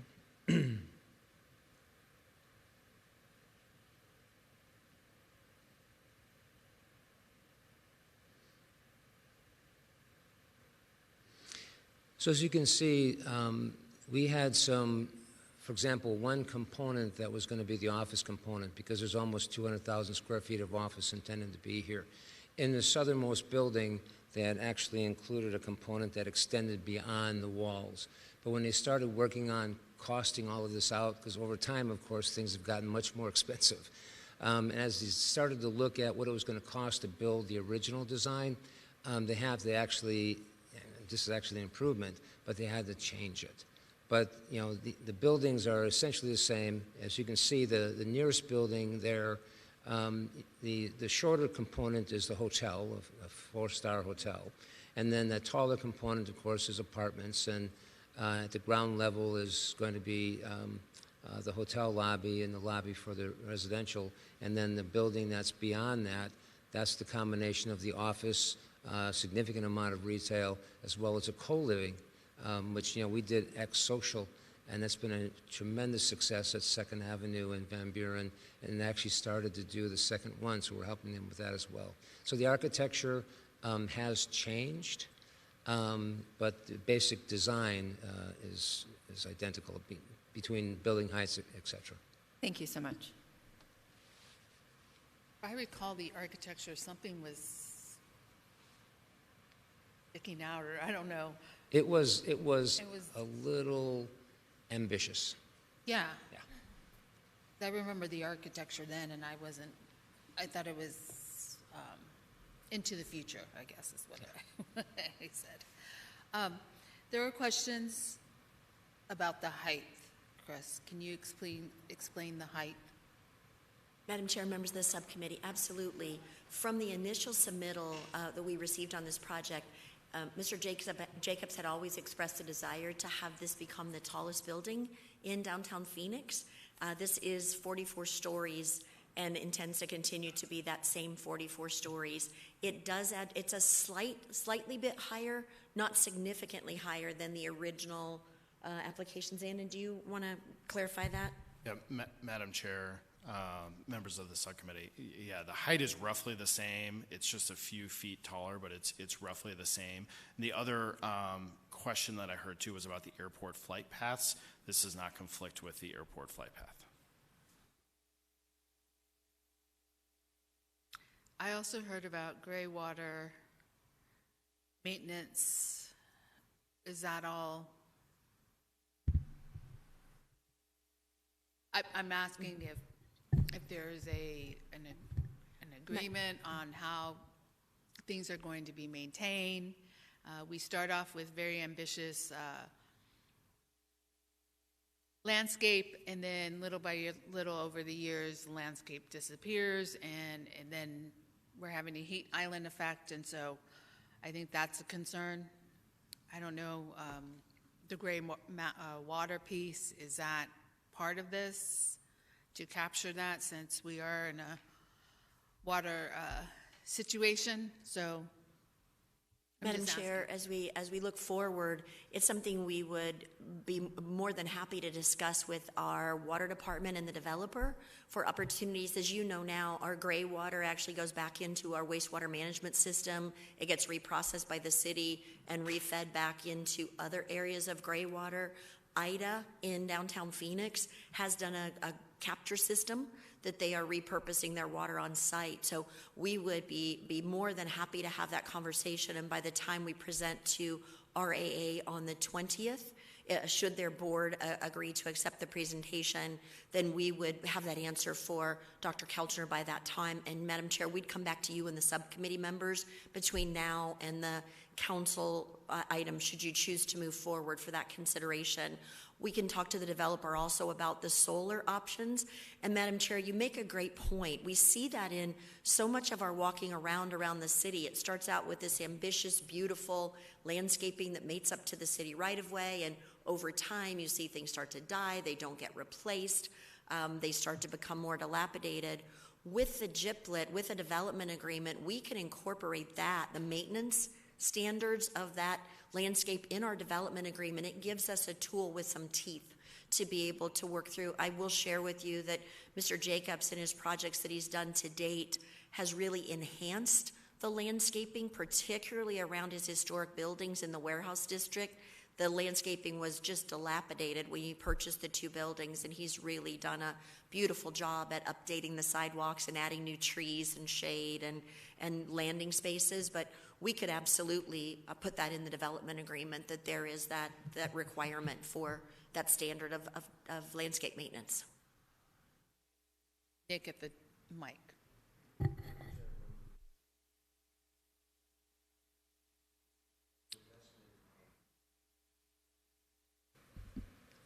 Go ahead. Obviously, with an investment of over $500 million, a four-star hotel, et cetera, in the high end, it's always incumbent upon him to take care of the landscaping because that's his front door. However, we would be happy to put a provision in the development agreement requiring a certain level or standard with respect to that.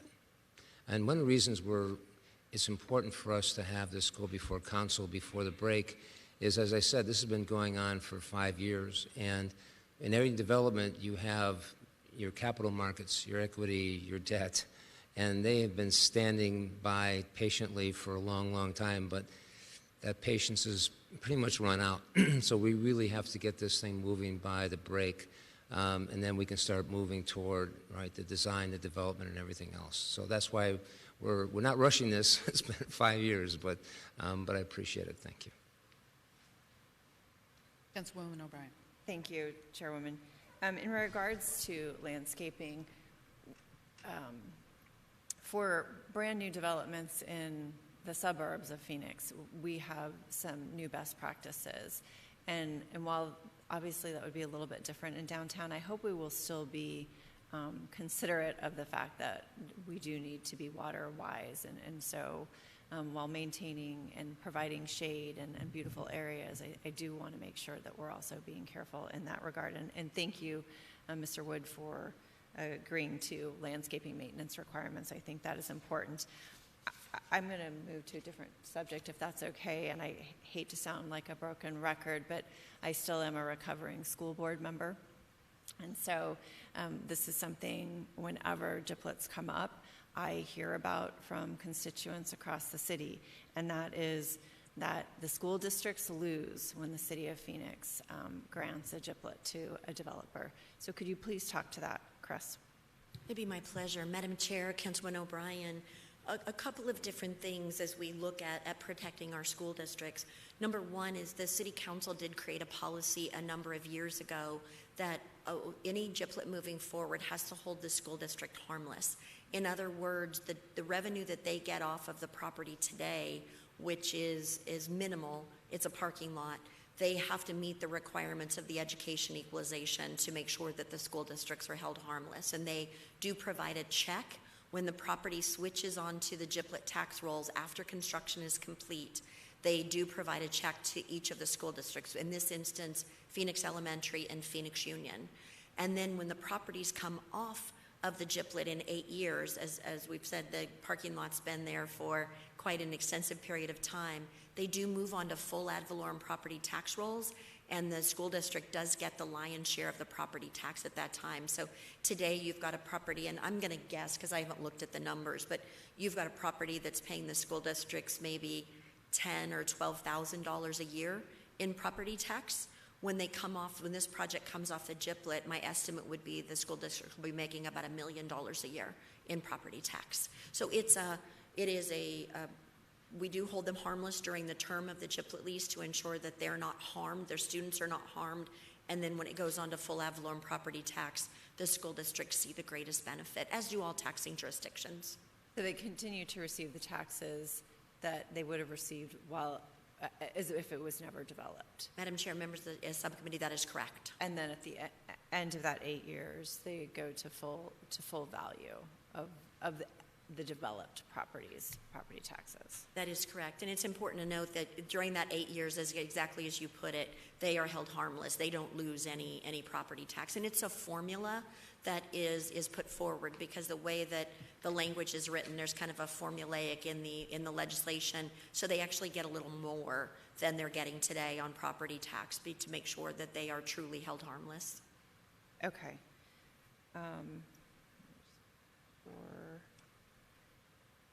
I'm excited to hear about the additional co-living options, especially for folks who want to enjoy living in the downtown area without having to pay for the full expense of living downtown. So, Madam Chair, Councilman O'Brien, one of the things that we have found really interesting, ex-socials right out Zandon in my window of City Hall, we thought it would be younger students, really upwardly mobile professionals and people that work in downtown that were interested. Interestingly enough, quite a significant percentage of their tenants are more retired, semi-retired individuals who don't want to live in a house by themselves in a big suburb anymore, or maybe lost their spouse or they're not married and want more of a social environment near amenities. And it's interesting the percentage that are, kind of a plus 50 in population that are moving in there. I think of my mom and my aunts that are all widowed, coming and living because they talk about it, and supporting one another and coming to live in that type of co-living, still having their space, but then having the kitchen and everything else to share. I think of when I heard co-living, I hear of dorms when I hear co-living of the young and the youth, but in my mom's chapter, I think of my aunts, of taking on that space and giving up their home because they're talking about the maintenance of a home and the cost of it, and that they can't handle it alone. So that's kind of what I think about when I'm thinking about the co-living space. It'd be a little bit of Golden Girls downtown. Exactly. Exactly. My Chairwoman? understanding, yes, go ahead. Oh, I apologize. Go ahead. Oh, no, I'll just wait. Okay, thank you. First of all, I just wanted to thank Chris for elaborating a little bit on the GIPLET policy and essentially elaborating on just how long we've been in this process since 2018 and also how thoughtful the GIPLET policy now is. Could you elaborate a little bit, Chris, about the contribution that will be made to the Affordable Housing Trust Fund through this project? Madam Chair, Vice Mayor, I'd be happy to do that. In 2022, the council did create a new GIPLET policy that does discuss the fact that our preference is not to provide a GIPLET for something that's just pure residential. You are looking for mixed-use development, mixed-use projects, and you would, in the central business district that overlays a redevelopment area, either the developer had to provide 20% of affordable or workforce housing or a 200% contribution to the Affordable Housing Trust Fund of the fund through property tax that the city would have otherwise received. And we did leave that up to the council's direction. As we went around and briefed the council members, it was very, very clear that you wanted the 200% contribution to the Affordable Housing Trust Fund. The good news is that the co-living space, it's very close to meeting or does meet our workforce housing requirements. So, Vice Mayor, the $5.5 million will be contributed in two segments as the properties switch onto the GIPLET policy. So it is 200% of the amount of property tax that the city would otherwise receive over the 8-year period of time that will be provided to our housing department into the Affordable Housing Trust Fund, that the council then will make the determinations as how to spend that fund as we create ways to help solve more and more affordable housing projects that are moving forward.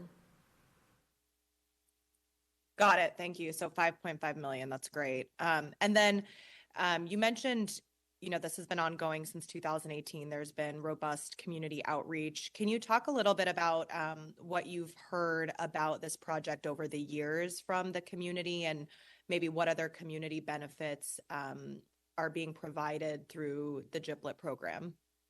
Absolutely. So, Madam Chair, Vice Mayor, the benefits, I think Dr. Kelchner put it incredibly well. The co-living space has been very well received. Our restaurants and retail that are on the west side of Central Avenue are very excited to have more density, to have more patrons that will be going to their restaurants and to their retail establishments that are in that direction.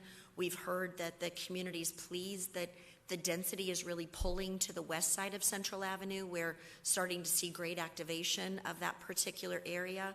The concern, Dr. Kelchner put it well, is the consideration for Second Avenue. It's not the developer's request to the potential. It's not been mandated yet, but the concept of having to add another lane on Second Avenue to be able to accommodate for fire trucks. Should a fire truck need to pull through and be in the main line action, you need to still be able to get traffic around them. So that was really more in line. The community, as Dr. Kelchner discussed, the grant that was received back in 2000 to add the landscaping of the palm trees that are through the area. We've been working with the developer to be able to ensure that we still make sure that's a very walkable, connected area and pays homage to the grant that was received. The other benefits for the GIPLET are, again, the workforce housing, which is that co-living space, making it sure that there is workforce housing for people that want to live in downtown that aren't able to pay $2,500 a month or $3,000 a month for their rent. The Paseo was one of the single most important things as we went forward in the community. They want to make sure that Paseo connects from Taylor Place Mall on the east side of Central Avenue over to 7th Avenue. That was really important to the community, that it didn't create a mega block that you had to go around. And Mr. Jacobs went above and beyond in the width of the Paseo that was required by city code, and the enhancements. It is by far more enhanced than is required by city code in the area. Of course, the additional jobs, the 2,500 additional jobs, and you all know me in jobs, 185,000 square feet of new Class A office space in downtown Phoenix. That is exactly what a girl loves, making sure that we keep downtown, as downtown and Midtown are the largest employment corridor in the state of Arizona at 175,000 jobs in that area. And it's important, especially with all of the new living opportunities in retail. We need that 18-hour, 7-day-a-week economy to support all of these new restaurants and retail that are coming in. So as we look at the general plan, as we look at the downtown plan, that additional urban density and height is truly called for in this area to create that vibrant downtown that marries into the entertainment district, that marries into that great walkable area that we're looking for. And Madam Chair, Vice Mayor, really, really paying close attention to what that ground floor space feels like, making sure that it encourages people to be walkable and connected and feel like that's a place where they want to land, as opposed to the way it is today, which is an asphalt parking lot.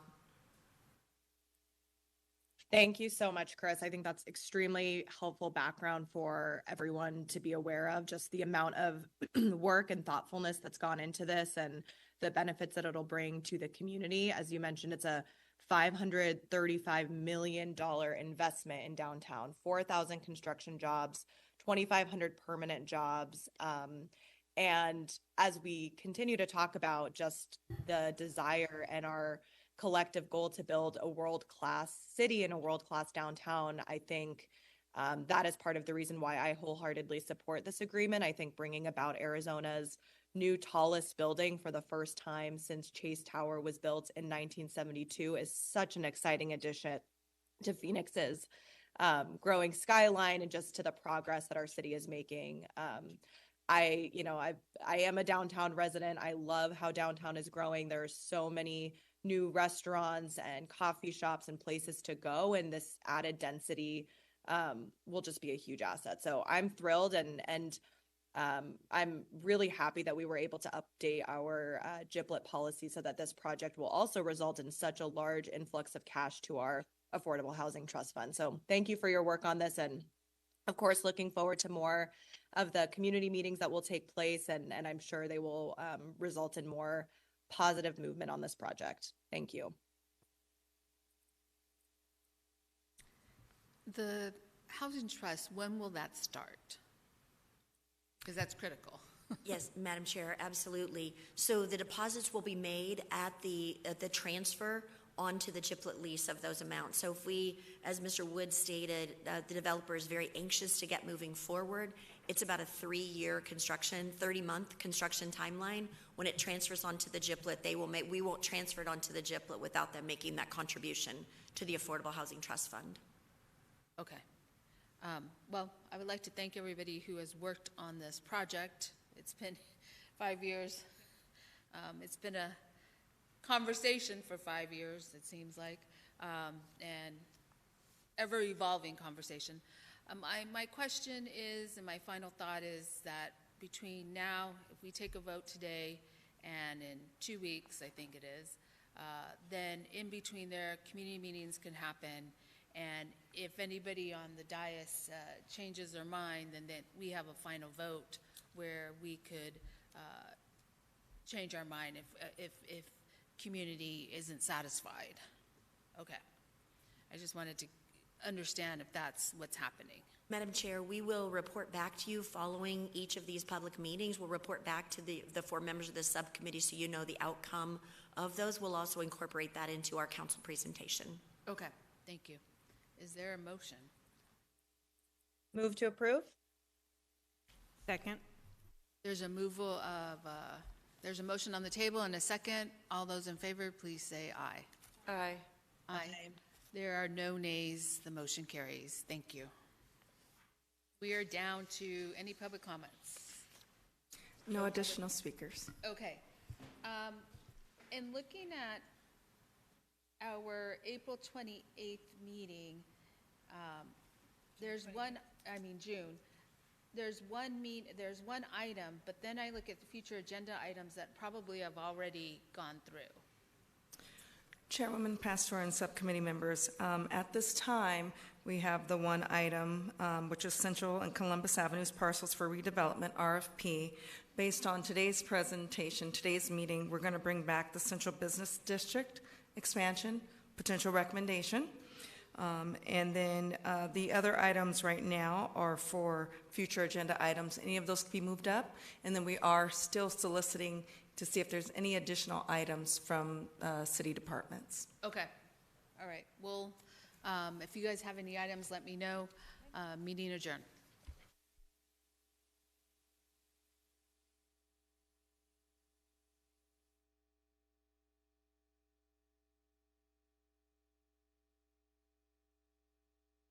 And revitalizing the downtown area by ASU being welcomed into the neighborhood. But that downtown could be the heart of the city. The government, the economic, the cultural, the business, the entertainment,